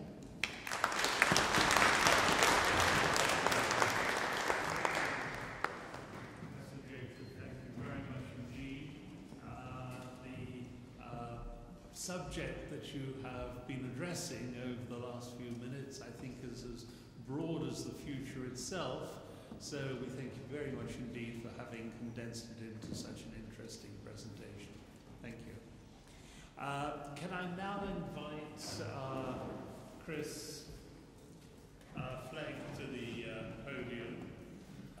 Chris is a librarian within the Bodleian Library, responsible for the business interests of the university as presented through Saïd Business. Chris, thank you. Oh, thank you. I have a bit of a squeaky voice, so if people have trouble understanding me, could they please just raise their arms? And I'm just wondering if I could, can I move that off somewhere? Would that be all right? I have spent the last 15 years or so of my life dealing with a couple of challenges whenever I speak to people. The first one is that I always seem to get the session just before lunch, when people are very hungry, just after lunch when people are wanting to have a nap, or at the end of the day when they've had enough. And today I've got an even bigger challenge because I've just been following some superb presentations, and how do you follow on what you've just heard today? Nevertheless, I am thrilled to be here, and I actually feel very privileged to be here because I'm speaking about something that I feel very passionate about, and I'm doing it from the vantage point of two organisations that I think in their own individual ways are actually quite outstanding. So the first one is the Bodleian Library, of which I'm a part. So my title is Bodleian Business Librarian, and I'm librarian at the Sainsbury Library Saïd Business School, which is part of the big Bodleian Library, or Bodleian Libraries, and also the Saïd Business School, which is involved, it's a department of the university involved in delivering management education located at Park End Street. And I think both in their ways, although very distinctive, I think have got quite a lot to contribute to the topic that I've got today, which is the role and impact of library resources in the delivery of educational outcomes. And perhaps I could start by giving an idea of what the Bodleian is about. And I've chosen as an image, as a metaphor, is the ocean, which is kind of apt in a number of ways. One of them, because whenever I talk to my staff, I have a habit of referring to the Bodleian Libraries, my parent organisation, as the mothership. of which my library and all the other libraries are like little tugboats that keep trying to keep up with the big mothership that supplies us with this vast quantity of information. But in terms of the collection, I think the ocean metaphor is a very good one, and for a number of reasons. Because it's so vast. The Bodleian Libraries is such a vast library. It's such a rich library, and it's also a very deep library in terms of the resources it brings to its thousands and thousands of users every year. And in fact, it's what I would regard as a national and international treasure. And just to give you a sense of the size of the collection, these are some figures as of 2012-13. So if you ignore the miles and miles and miles of archives, letters, diaries, photographs, all sorts of objects that live in uncatalogued form, it has a collection of over 11.5 million catalogued books, yeah, which is not a bad kind of number. The number of electronic books, just the electronic books we purchased in the last year, is 779, nearly 780,000 electronic books. And in addition to that, we have electronic journals available, over 75,000 full-text journals that people can access. Of course, one ought not to be surprised at the vastness of this type of resource belonging to a library that can trace its roots back to 1302 and has been acquiring, collecting and receiving material fairly without disruption ever since. But what I think is particularly wonderful about the Bodleian Libraries is it has continued to be, in my view, a highly relevant and important resource for the current students and staff, while at the same time preserving and making more accessible every year the riches that it has and the riches of its past. At the Sainsbury Library, of course, we have quite a different animal, and my job at the Business Library is to ensure that the whole of the university community has the business, information, management resources it requires in order to deliver on its responsibilities. And there's kind of dual, in a way, they're to support the teaching programs, but also to help all the researchers meet their obligations to produce academic research. And just to give you an idea of the sort of partners that I deal with, these are just some of them, and we add to them all the time. So these are all names which a lot of you will be familiar with, and we try to build up as big a resource pool as we possibly can for reasons which I'll mention a little bit later. And again, it ought not to be surprising that a library as well resourced as a library within Oxford should have all these things. But of course, no matter how vast in scope libraries are, it is no longer just enough that libraries have all these resources.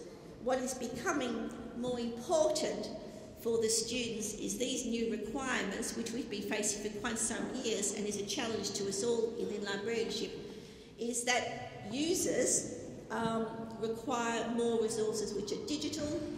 They want them 24-hour a day, 7 days a week, and they want them to be accessible from anywhere in the world.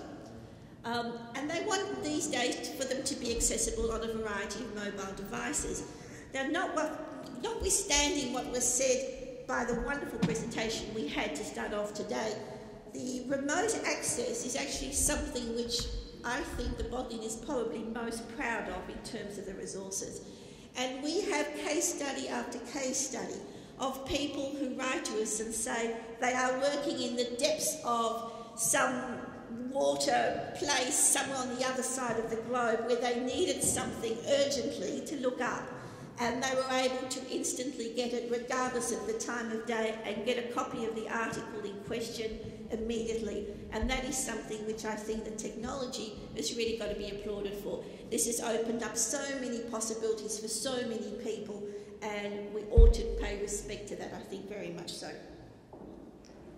Now, how have we done that? Well, I think actually for that we have done pretty well, but I think libraries even before Google were collecting electronic content and making it available to a lot of people. So I think in terms of that, the libraries we've done quite well. But collections of themselves, has already been hinted on a couple of occasions today, whether print or digital, whether vast or modest, of themselves are just information collections. And information of itself does not equate with knowledge, just as knowledge itself does not equate with personal or academic success. So to finish the job, what libraries like the Bodleian and my own library, the Sainsbury, require to finish the jobs, institutions and universities as well have a responsibility to make sure that the user is sufficiently equipped and skilled to find and process the appropriate bits of information that he or she needs to gain a level of knowledge and understanding that will satisfy their own personal needs and aspirations. And that, I would suggest, is the real role of libraries, or should be everywhere. But exactly who are our users? Well, I'd like to suggest that because of some, I think, quite important, significant developments of late, we really have a responsibility to readdress exactly who our users are. And I think there have been two quite significant catalysts for change in here. The first one that I'd like to make reference to is open access. Now, I don't mean that these are completely the only changes, but these are two that I particularly want to focus on. So the first is the open access movement, which I'm sure most of you will have heard of, if not all of you. Now, open access per se has been going on for a long, long time, way back from the original Creative Commons days when people were trying very hard to make publications available in an open access way. That is, that anybody could access them at any time without hitting paywalls or restrictions to their access. But the open access movement has had a massive spurt of energy and traction, chiefly because of government-led initiatives around the globe that have mandated that under certain conditions, and in the UK this was led by the Finch report of 2012, which argued that research output produced through taxpayer-funded sources should benefit all researchers and produce closer linkages between research and innovation, with benefits for public policy and service for economic growth. To put it a little bit more strongly, as one of the people who was on the Finch committee said, UK universities, as a result of these movements, and they've been replicated elsewhere, UK universities were required to, quote, recognise and embrace the strong moral case that the public who fund research should have unimpeded access to the results of that research. The second catalyst that I would suggest has taken place is the focus that bodies such as our own HEFCE, and HEFCE here is the Higher Education Funding Council for England, but other bodies have done similar things. They have placed, the focus that they have placed on the use of research impact as a vital and required indicator of research value. So with today's universities and business schools being increasingly challenged to show the value of investments by funders and the public purse. And this, I think, has very much shifted the ground in a very positive way, from an expectation that our institutions will be about good research to an expectation that they will be about research that is not just of high quality, but is also both relevant and of high impact to the rest of society. I think from these two separate catalysts, it isn't difficult to see how they, along with other evolving factors, in a sense have offered and are offering educational institutions an opportunity to be more proactive about providing learning opportunities on a much grander scale, with outreach and inclusion, creating broader communities of information and knowledge seekers. And I think that is to be applauded. And this, of course, in a sense, resonates quite well with what business schools have been, in fact, about for many years. And I think one could, in fact, make the case that, in hindsight, business school deans, in a sense, in this particular aspect, have been ahead of the game, in a way that they have seen themselves as not just part of a university and located within the educational sector, but also they have been located within business communities, where they've long nurtured close associations with industry leaders, with governments, NGOs, and the professions generally. And I think where this has been articulated most loudly and most visibly has been in the work that they have done and the associations they have formed with two groups which I think to a certain extent, it isn't unfair to say, have kind of sat on the fringe of academia. The first one is the legion of businessmen and women who are hungry for continuous learning opportunities, who make up the lucrative and highly prestigious executive education market. And secondly, the business school alumni, who have it in their power to support their universities in a myriad of very powerful ways. If I can give you one local example, so this is all this type of executive education programs which are very typical of business schools around the world.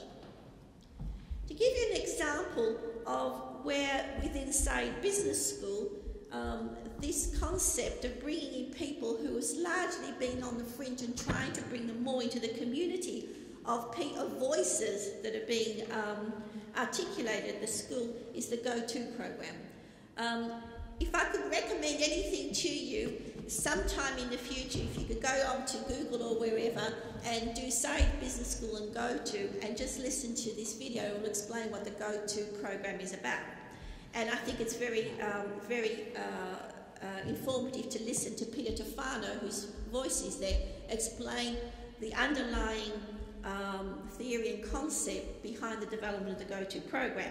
But just to put into a nutshell, this is an educational, Go-To is an educational component of both the MBA and EMBA program, and we're looking to expand it into other programs. It's an online learning platform through which not only current students but also alumni are invited to take part. The idea being that this is to be people who are actively being invited to engage in an action-oriented problem-solving community geared towards addressing some of the most complex issues that face the world today. So working together to deal with things like demography, big data, and the one we're just about to start now, the water scarcity. In all these programs, the school has brought in people from across the university, experts in their fields. So with demography, we had people from the Institute of Population Studies. Water scarcity, we're bringing in people from geography and other departments who can come in and share information and work also with alumni who can come onto the platform, take part in the discussions, speak with the students directly, look at the readings, bring their own perspectives onto it, and have a much bigger voice with people interacting to try and find global solutions to these global problems. But what are the particular challenges that come with wanting to work with these other communities? So senior people who are coming back to take part in some educational program. Well, I think for the business school, the challenge is very much about providing program participants with the range of skills and abilities to help them deal with the increasing challenges of operating in the global business landscape, and to do so using robust, sound and tested theory that underpins good practice, but which can then be translated into impactful practice. That, I think, is a very big challenge. And for libraries, such as my own library that works very closely with executives, and in turn for the Bodleian, I think the challenge is to ensure that the executives and all those members of our communities who return to take part in continuing education programs, the challenge is to help them, use the vast information resources that can enrich their learning experiences. And often, this is kind of made difficult by a couple of some theories that tend to have in them an assumption about people who come back as senior mature students. First of all, the business people can't do research because often they come back after decades working up their ways through corporate organisations. Often they don't even have a university degree. They've just learned going up through the ranks, and therefore they're not practiced in the art of research activity, whatever that means. Also, that they don't want to do research because they're used to employing other people, consultants and the like, to do reports for them to tell them what it is that they ought to know. And thirdly, that they don't need to engage with research because they can afford to pay people to do exactly that and bring them the work. In fact, what I have found is that the opposite is true. What I have found working with the senior executives is that if appropriately coached and assisted, they are singularly motivated by the whole learning and research process. They're extraordinarily able to appreciate information that wows them by its currency, its breadth and proximity to their own interests. And then they're enormously appreciative of the way the experience of learning is enriched by the information skills they're given. Skills which can lead them to explore independently and engage with scholarship, and more critically for them, to use that information and those skills as a means by which they can be personally challenged by that information.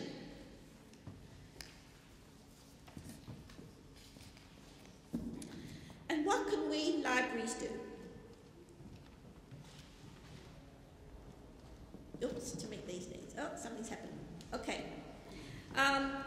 Well, 10 years ago, if I'd been asked to do this particular presentation, I would have said that the main function of a library, a university, and information resources would be to support teaching and research.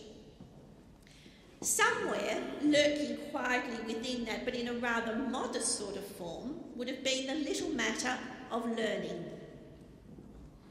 An unobtrusive and assumed handmaiden, attached almost symbiotically to the process of teaching. So teaching, learning happened all together. I think, looking at the point of view of a librarian who's now worked closely for some years with executive people and having ongoing contact with alumni, I would say that even the word learning is no longer broad enough to describe, in fact, what we should be about. If we are going to bring in a broader community of users in a more inclusive and impactful way, I think what we should be using the word is engagement. An engagement that is reciprocal and is able to take into account the characteristics of our non-traditional users within the community of learners. Those important members who come to us already enormously well versed in their fields and with extensive and unique banks of raw experience and learning that has taken place out there in the field, as it were, and who are able to bring much to the table, creating an exchange nurtured and enriched from within academia, but able to flow back to beyond the traditional walls of academic life to business and societal practice and benefit. So how are we doing with that? Well, just some practical things to finish off with. In 2012, the University Alumni Office acquired the rights to make available to alumni the information database called JSTOR, which is a kind of an archival database of academic journals. In 1 year alone, Oxford alumni logged on an amazing 10,984 times and accessed a total of 69,250 journals from around the world. I think what this shows is our alumni have an appetite for learning, and they have an appetite for continuous learning. They are also very good, well-versed at recognising quality information, being able to select it from the dross. To follow on that, just 2 weeks ago, we launched an expanded alumni service, making available a whole range of databases, and we're committed to adding some more. We've got about 3 more databases that we are going to be making available to all Oxford alumni.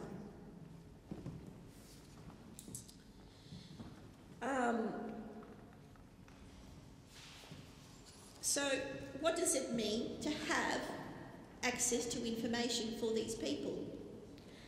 I would like to suggest, oh, that didn't come out terribly well, I apologise for that. That's actually a page from Queen Victoria's Journal.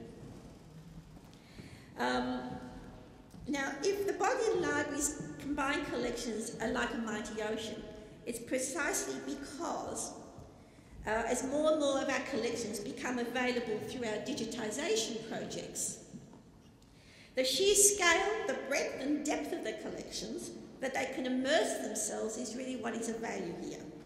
Where people have the freedom to move around, discover things without constraints, without any particular lines of inquiry necessarily.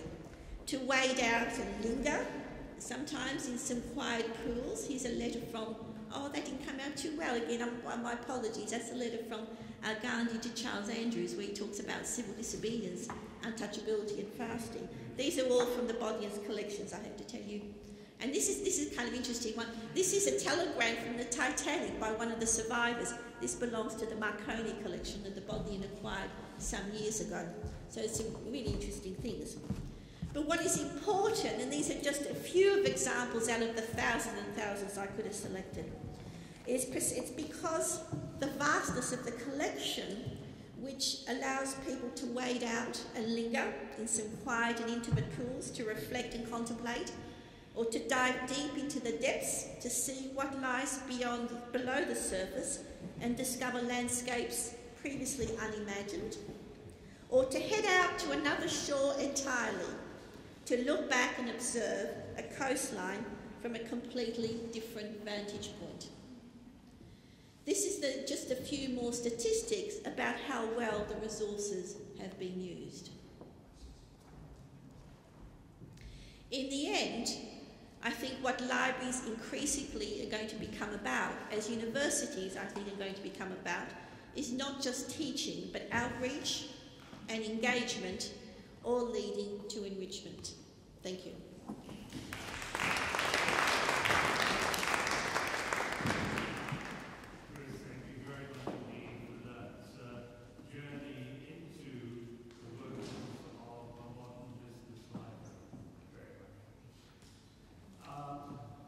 One small administrative matter, I think that I'm going to take an executive decision and extend this morning's session by another 30 minutes. So we should continue till round about 1 o'clock, then followed by lunch. Okay, can I now introduce Dr. Andrew McCulloch, who is Chief Executive Officer of the Picker Institute Europe, which is based here in Oxford. And his presentation will be making a reality of patient-centered care. Thank you very much. So I want to take us through really a story of applied social science today here in Oxford. And I'm going to talk first about, I'll explain what my institution, the Picker Institute, is. I will explain how our work aims to improve the quality of healthcare in Europe and beyond. I shall explain why the patient perspective on quality is important. That's sort of trivially obvious, but if you unpick it a bit, it gets a bit more interesting. And I'm going to quickly talk about some emerging solutions. So we're a medium-sized European charity with offices here in Oxford and in Hamburg.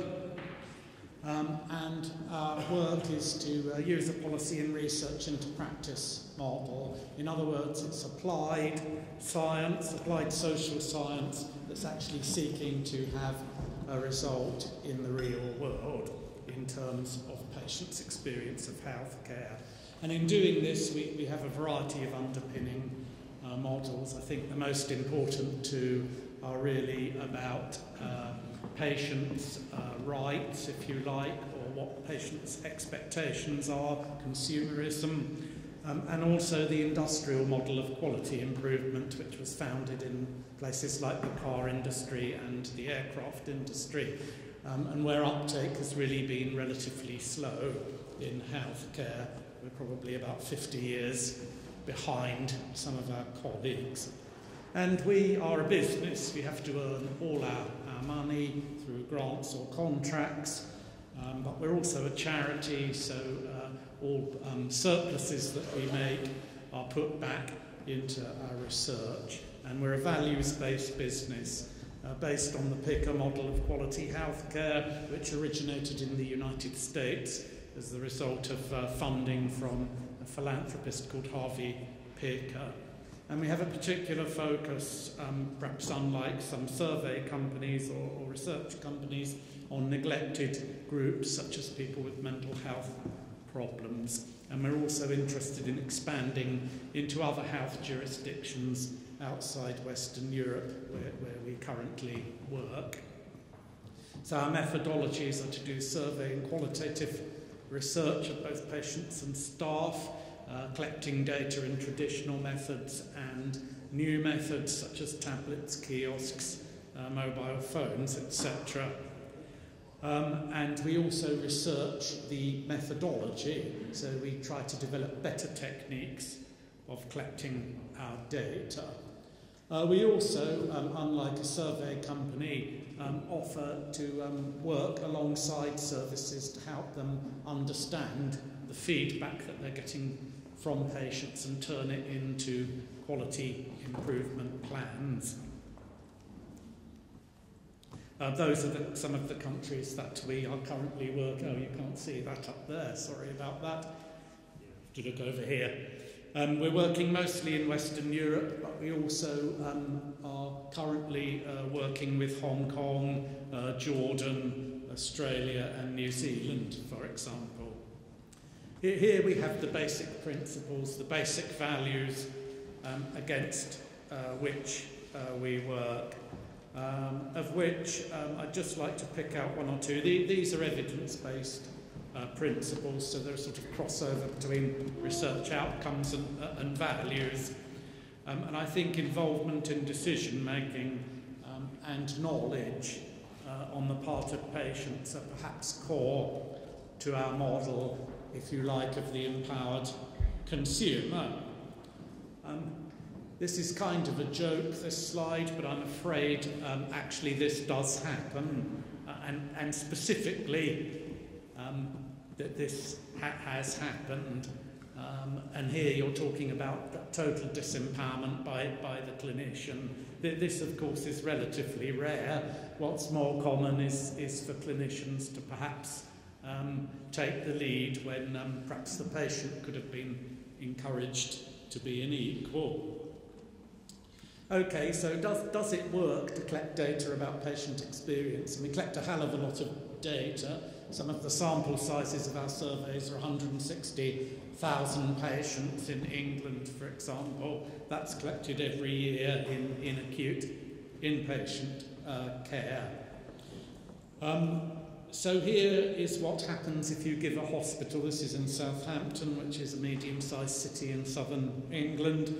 If you give active feedback to staff and support to understand what the patients are saying, there we see, in terms of patients getting the information they wanted, that improvement programme showed regular increases month by month during the programme in the patients getting the information they want. So this works, but it only works if you actually use the data.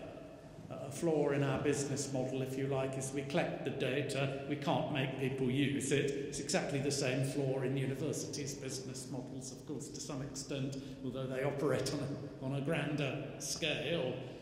So again, it's about engagement, actually, the theme of unless these health providers are engaged in this process, we will not see the improvements that we want. Here we have a curve showing we have some hospitals that are in special measures, failing hospitals identified by Sir Bruce Keogh. Those are the dark blue dots. If you look at a couple of questions on our consumer surveys, you will see on the right-hand side that failing hospitals are just as good at distributing hand wash gels to patients and visitors as good hospitals are. That may be no big deal, it's not difficult to give out hand wash gels. However, if you look on the left-hand side, we get here to the core of quality as far as patients experience it. Failing hospitals the doctors are much less likely to answer important questions that the patients have. And this would be very typical. There's a sort of myth that the failing hospital or failing institution does everything badly. That is not true. They do all the important things badly. Hand wash gels are quite important. But they can do some process things quite well. But at the core, in the core of the experience, they don't do as well. And of course, these doctors here, these are not bad people. They went to the same medical schools as the next hospital up the road, which scores well on our surveys. This is partly at least an institutional effect. It's a continuous effect. We've got to be careful, and it's complex. Well, one of the factors in the effect is that there's a relationship between staff and patient experience. It's not that strong. It's pushing up to about 0.4. I mean, it's important. But I think this underpins one of the reasons why the good institution is good at the core, which is not just about patients being, if you like, happy, patients being listened to. It's actually also about staff being listened to, which is why we also collect staff experience data. Okay, well, I've said that. So there's a core to people's experience of quality and there's a periphery. Staff values and attitudes and motivation are key to the quality, and so are the intangibles, if you like, organisational culture. So we had a big inquiry here into a failing hospital a few years ago in mid-staffs, led by a chap called Francis, who produced a great long report with hundreds and hundreds of recommendations, most of which I suspect would have little impact if you wanted to research their impact, which is what we're going to actually do. We also had a very short report from a colleague from America called Don Berwick, who's the chief executive or something of the Institute for Healthcare Improvement, and he said you've got to look after the staff, develop the right organisational cultures, have the right education and the right research. If you really want to change it, you don't introduce hundreds of bureaucratic sticking plasters. Okay, so what's the patient perspective on healthcare? There isn't a single perspective. The perspective I've already given you holds up well, but some patient groups will have other things. And so does the model that if you like, the father of my discipline of Eddystone Abedian said that there's a simple triangle, and this will apply to other institutions other than healthcare. The infrastructure's got to be good, the building, etc. The consumer experience has got to be good, and the outcome has got to be good. But you can't actually separate these three things. The outcomes are partially determined by the other parameters. You can also have a good medical outcome with a very dissatisfied patient who is later non-compliant with their medical care because they were poorly treated. So you can't actually use outcome as a gold standard. You have to be very, very careful. Patients do usually want to share decision-making or lead decision-making, but some will need help to do so, and some do not actually want to lead the decision-making. They want to make a conscious decision to delegate that elsewhere. And they need to be supported in understanding the system, in getting through the system. And a lot of people are quite happy to self-manage their condition if they're taught to do so. In fact, without this, we're not going to face the healthcare challenges in our countries unless we can work with patients in co-education, co-production. How are we going to actually get there? They want to define their own outcomes as well, and they don't necessarily want the outcome to be medically imposed, though their outcome may be to get back to work and to manage their pain. Okay, just quickly through some key patient-related issues that we have right now. About 20% of patients have very low levels of health literacy in the UK. This is probably common in developed countries. They cannot understand the instructions on the packet. A lot of patients can't get to the hospital without great difficulty.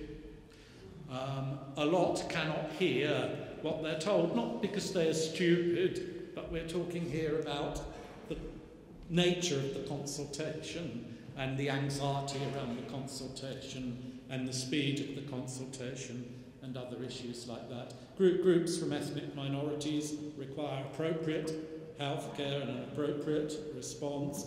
In some of our hospitals, people from ethnic minorities are in fact the majority clients of the hospitals.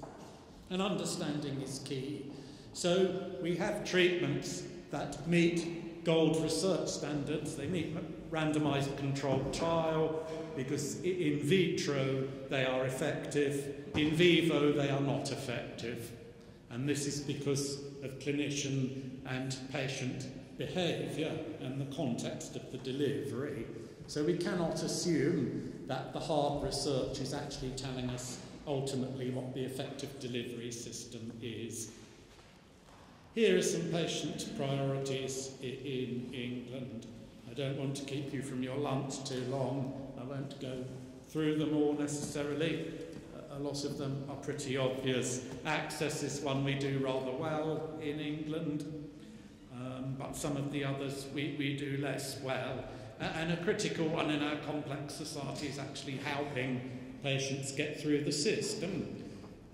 I was involved in a study many years ago where we looked at the number of care plans that mental health patients had, and I think about 40% had between 2 and 5 different care plans on their medical records, and another 40% had between 5 and 10 different care plans. This is because they'd all been done separately by different groups of clinicians in different consultations, and people just get fed up with telling their stories over and over again. Okay, so I'm coming towards the end. Now of my talk, I'm just going to focus on the key challenges we have, which I'm sure are in many healthcare systems. So involving patients at the top level is important, but also involving them in the quality assurance cycles locally. Are we asking them the right questions? They know. They will know some of the solutions. Involve them in creating the solutions. In some cases, there's even been cases of patient-led innovation where the patients have, on their own, created the healthcare solution and persuaded clinicians to implement it. We need to reduce the perverse incentives in the system, which are to do with the way it's set up financially, which is not necessarily the way patients want it to go. And they also want healthcare close to them. Telemedicine, of course, can bring it to their own homes, but they also want as much as possible in primary care. So, one way forward is to invest in intermediate care, where specialists come to primary care settings. You need to work with patients around the treatment so they understand it and they invest in it and they want to follow it. With a lot of treatments, compliance is down around about 25 to 50%. of patients, which means that, again, effectiveness may then dip below the benchmark level, because when you do research studies, you often get compliance at 75% or higher. And this is all about relationships, again, with the patient. Involve patients in clinician education. You know, experiential learning is one of the powerful ways we learn, often the most powerful. Having a lecture on what patients think is useful, having a group discussion with patients is more than useful. And having patient mentorship on an ongoing basis can be even more powerful. So involving them in the R&D cycle. And of course some of them have skills and knowledge they already bring to their condition, which can be useful but is not leveraged at the moment. In Britain we use consultant grade doctors as a standard frontline resource. That costs us a humongous amount of money because these people quite rightly often earn over £100,000 a year. They do work very hard, so the cost per hour is a bit lower than you might think it is. But is this the best way of doing it? And we also need to build a systems approach. There's one around called House of Care at the moment, which is quite popular. But this is looking at integrating social care, voluntary sector activity, what the patient wants, the employer, and everything else around health care. I've already mentioned that self-management is important, and so too is the integration of health and social care. In England, healthcare is delivered by the NHS, as you probably all know. Social care, which is support that people have in the community to enable them to live, that's delivered by municipalities that have a completely different funding regime and have recently been deeply cut financially, and this makes the crossover extraordinarily difficult. I think we would also advocate public-private voluntary sector partnerships, and this is happening. It's happening here in Oxford as I speak. People are engaging cross-sectorally to find healthcare solutions. We can also use social media to help people manage their conditions, and there's some very interesting innovations. Again, this is happening here in Oxford. Doctors and patients are communicating through Twitter, Facebook, etc. around concordance, side effects and other issues. So, agreeing with our colleague, particularly our colleague earlier who is working on the University of the Future, change is not optional, it's desirable, it's essential, in fact, and like the snake, we have to slough off our skin and find new ways of working, and that's very hard in healthcare in England, because although I'm a total supporter of the NHS, it's actually, I think someone described it years ago like turning an oil tanker. You press the button on the computer or turn the rudder or something, and about half an hour later the ship gradually begins to turn.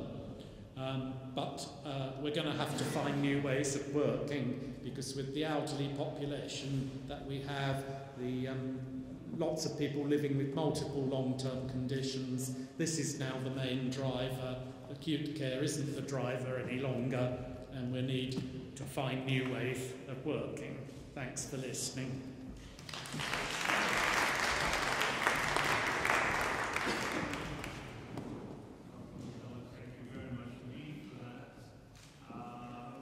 Interesting insight into the two sides of education necessary within healthcare.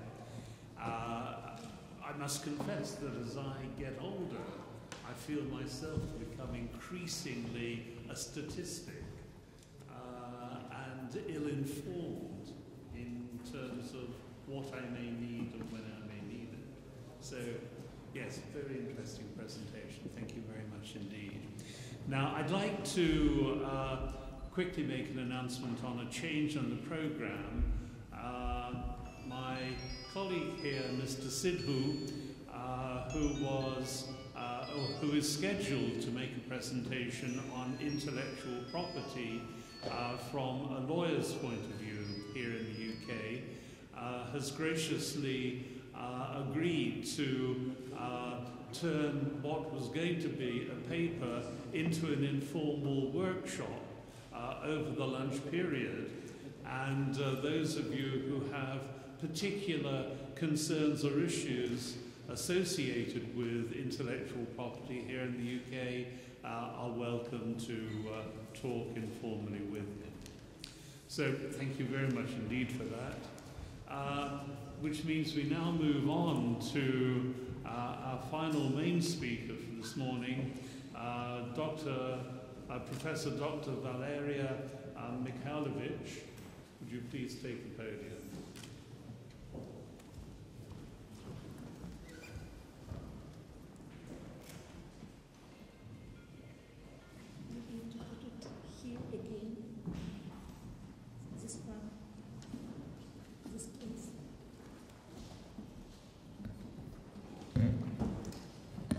I represent Zoological Institute of Russian Academy of Sciences in St. Petersburg and Union of Scientists in St. Petersburg, non-government organization.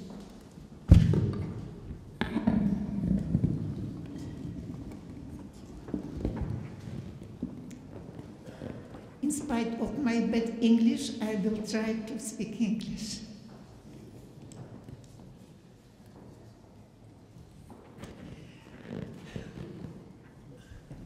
The title, I will not repeat it. Science and education of the post-Soviet Russia were a subject of the multiple investigations. The role of public organizations in the evolution is least of all studied. However, it is difficult to imagine an efficient modernization of Russian science and education without self-organization of scholastic and pedagogic society. There was a lot of professional scientists, scientific societies working in USSR. Some of them originated before the revolution. Their role went down significantly in 19th and on, mostly because of the dependence on the state funding and management. Recent attempts of authorities to revive some of these associations, such as, for instance, Geographical or Historical Society, so far failed to produce any results matching the corresponding efforts and expenses. Independent association scientists proved to be much more efficient than these previous societies. This is a review of various achievements of such associations and as well as of what they failed to achieve. We also explain the reasons for which the organized scientific community cannot yet evidently influence the government policy in this field to a sufficient extent. Oh, I don't know where I need to push, excuse me, the next one, because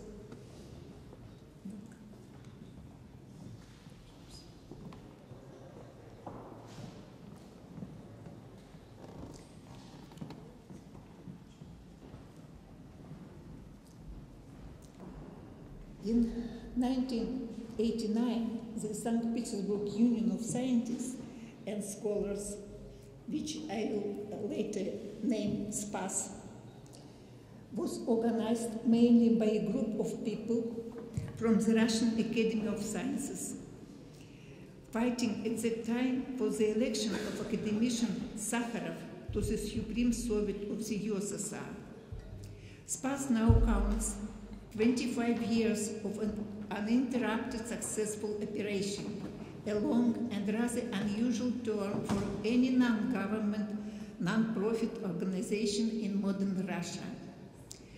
It unites now about 1,000 of researchers and university teachers, including 16 members of the Russian Academy of Sciences, 400 doctors of sciences, and it cooperates with the Euroscience and with IIIS, and as well as with the Social Fund, Euro-Asian Scientific Union in Kazakhstan. Here you see the moment of when we signed the documents with this last organization.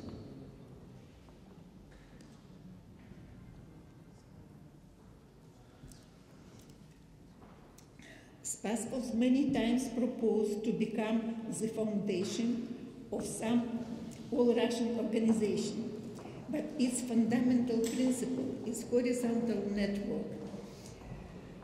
And we tried to work with the organizations created on the initiative of local activities. What are the purposes of these organizations?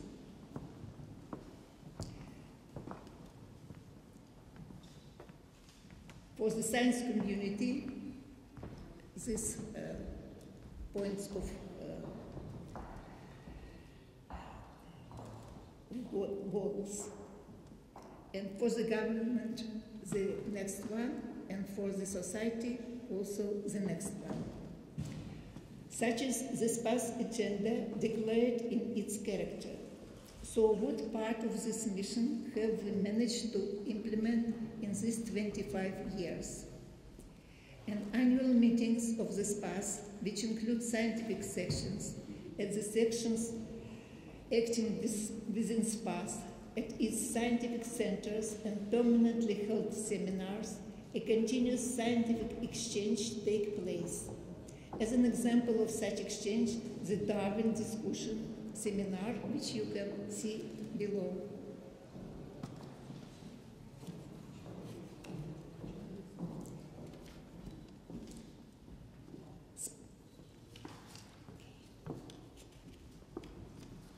Initially, SPAS was publishing special informational bulletins.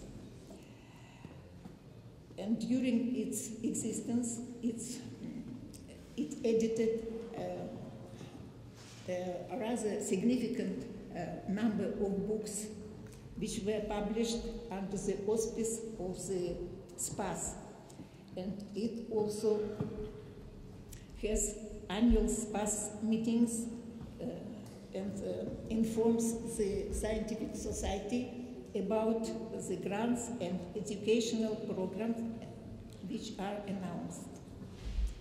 At the SPAS sections and scientific centers, such as, for instance, the Innovation Center of Biotechnologies, the Synergetics Research Center, the first in Russia, the Eidos Center of Philosophy and Culturology, the Historical Musicology section, the Laboratory for the Fundamental Problems of Psychology and Anthropology, a number of cross-disciplinary scientific projects have been implemented.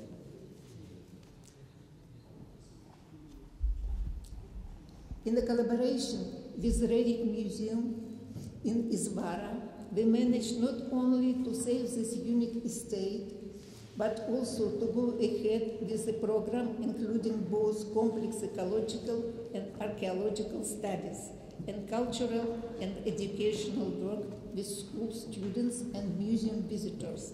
These are the excavations of the 13th century made by school children and students. Every year, together with us, with St. Petersburg State University and other institutions, SPAS organizes several scientific conferences on various problems in science and education. Here you can see the academician Alexandrov when he was reporting his lecture about pseudoscience, which is a big problem now in our country. And in the lower row, middle is Nikolai Girenko. I hope you know this name. He was the first anti-fascist in Russia, but he was killed by nationalists in 2004. Spas is also founder of two higher education institutions of any entirely new type for Russia. In 1990, the High School of Religion and Philosophy was opened, which became one of the first interconfessional colleges. On the Spas initiative and in collaboration with the then St. Petersburg government, as well as with the Institute of Sociology and St. Petersburg Mathematical Economy Institute, the European University was founded in 1994, a higher education institution of fundamentally new type. It would be worth to say that this university is the only Russian university included in the rating list of 100 best European centers for political studies by the London School Economy. The International School of Sociology and Technology is also a Spas child, nowadays in Moscow. A Council of Education is acting at Spas, which studies actively the problems of middle and high school in collaboration with particular schools. And by the way, the lower photograph, the lower right from me, you can see this first board of trustees of this university, and our Mayor Sobchak, who was also a member of our union.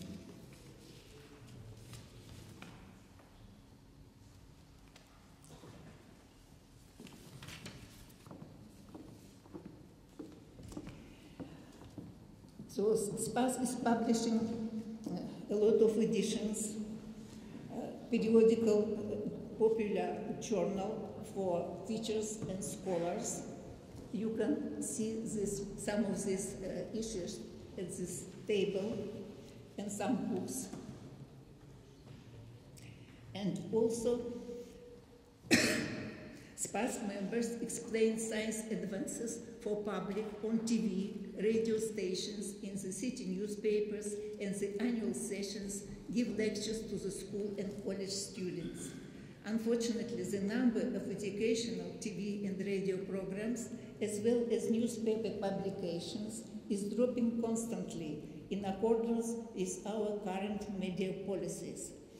It was organized by Sokurov, maybe you know this, his films, and he worked on TV, helped us to organize this propaganda.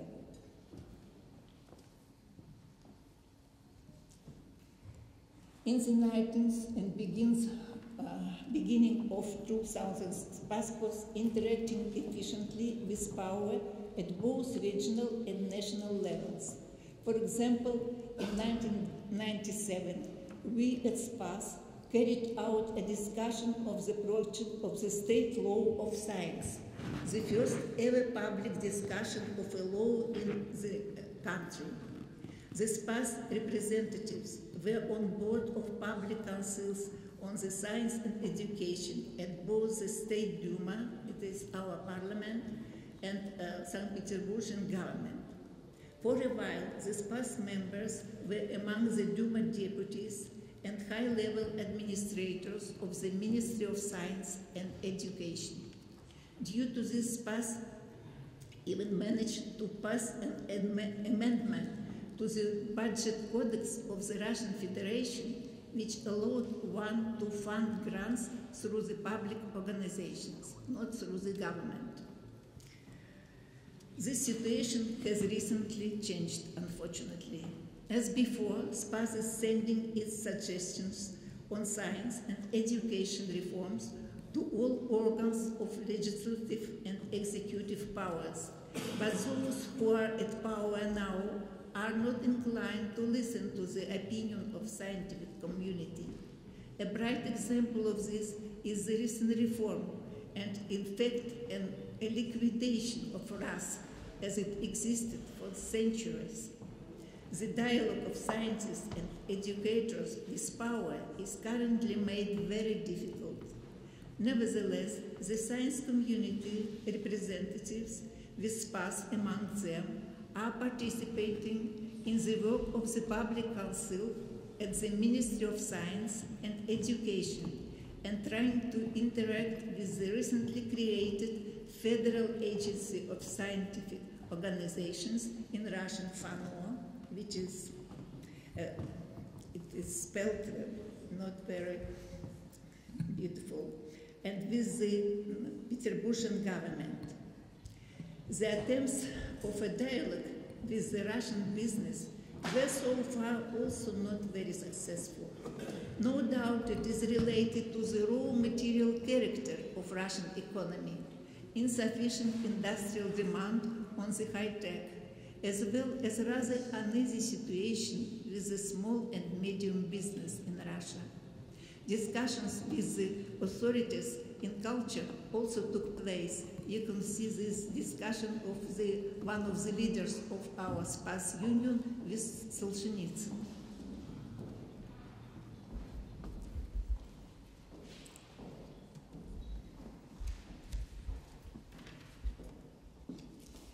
In the city of Science Troitsk, which is near Moscow, a newspaper, Troitsk version Science, is published since 2008.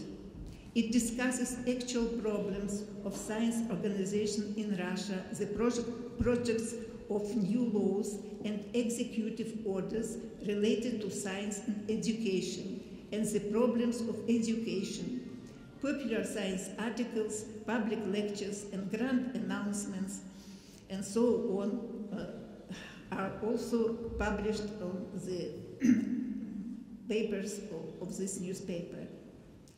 An informal union of scientists interested in the integration of Russian science into the world scientific community has formed around this newspaper, and later the kernel of this circle organizes the new scientific non-government organization, Association of Russian Scientists, which in Russian sounds as ONR. And Doctors Greenfield, right, and Dyakonov, very famous scientists, and editors of these papers are active members of this new science, of this new union, excuse me. This union differs from the Petersburgian union worked during the period of its existence, turned out to be essentially more modest than it was planned earlier. Hearings on strategic priority projects were held at RAS in 13 year, and the analytical report, The State of Scientific Infrastructure in the Russian Federation, was made. And those are the main, if not all, achievements of this union. The lack of clear enough attitude towards the reform of RAS had a negative effect on the influence of RAS on the scientific community. At the same time, the closeness of this union, of its leaders to power, creates a potential information channel to it, through which the opinions and desires of scientists and scholars could be transferred to the power structures. This union has divisions in a number of regions of Russia. Its partners are the public chapter of Russian Federation, the Kurchatov Institute, National Research Center, the Russian University of Friendship Between People, and the Nanotechnology Society of Russia. It is headed by academician Velikhov. One of the One of the SPAS leaders also enters presidium of this organization. Russian scientific community have accumulated quite an experience in self-organization in the last 25 years. This self-organization was aimed from the very beginning not only at the problems of scientists and higher education teachers, but also at the propaganda of science and knowledge in the society, influencing the state policy on science, reforming scientific and higher education institutions to keep their intellectual potential, and at the effective development of Russian science and education and their integration in the world community. Today, we can firmly state that neither many colleges of a new type nor a number of research projects, especially cross-disciplinary ones, would be implemented without the activity of the public associations of scientists. At the same time, we fully realize that the state of science and education in Russia is currently far from ideal. The major negative phenomena are the lack of feedback from the public organizations of scientists and teachers to the power, insufficient number of non-state colleges and research centers, at least such that would exactly correspond to their names and their level, and insufficient desire of the Russian business to participate actively in the development of science and education. However, no other ways to the prosperity of our country except the intensive development of science and education, and no other ways to this but for an intensive interaction of science, business, and non-government organizations are seen. We will continue our efforts despite all the difficulties suffered today by Russian science and education, as well as by public organization in Russia. Thank you for your attention.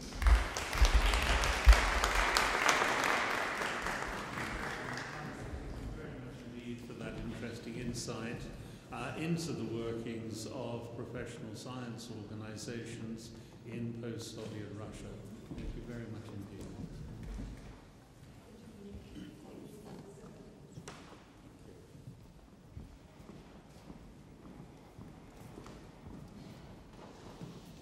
Now, ladies and gentlemen, we are almost at lunch break, but before we disperse, a couple of things. One, obviously we finished late, so we will not be starting this afternoon session until 2 o'clock. And secondly, whilst you are enjoying your lunch, along with the networking opportunities and talking with some of this morning's speakers, I have one other task for you. Those of you who were with us last night will remember that I introduced the concept of the Oxford Academic Union, which is an extension to our long-running Club of Rectors. The Club of Rectors has been in operation for something over 10 years and has been a successful organization in getting rectors and senior academics together to discuss contemporary issues within higher education. We would now like to extend that by introducing, as I say, the Oxford Academic Union, which goes beyond rectors and includes a wide range of other academics practicing within their specialist fields. Now, what I have here is a charter document, Memorandum of Association, a copy of which you will probably have seen in the entrance hall, But I would invite each of you to witness the launch of this memorandum by applying your names to the list of attendees here. You will find the list will have your name on it. The list is in alphabetic order, so please, I invite you over the next hour to come up to the table here, find your name and sign in witness of this document. Any questions? Okay, thank you very much indeed, and we'll see you at 2 o'clock.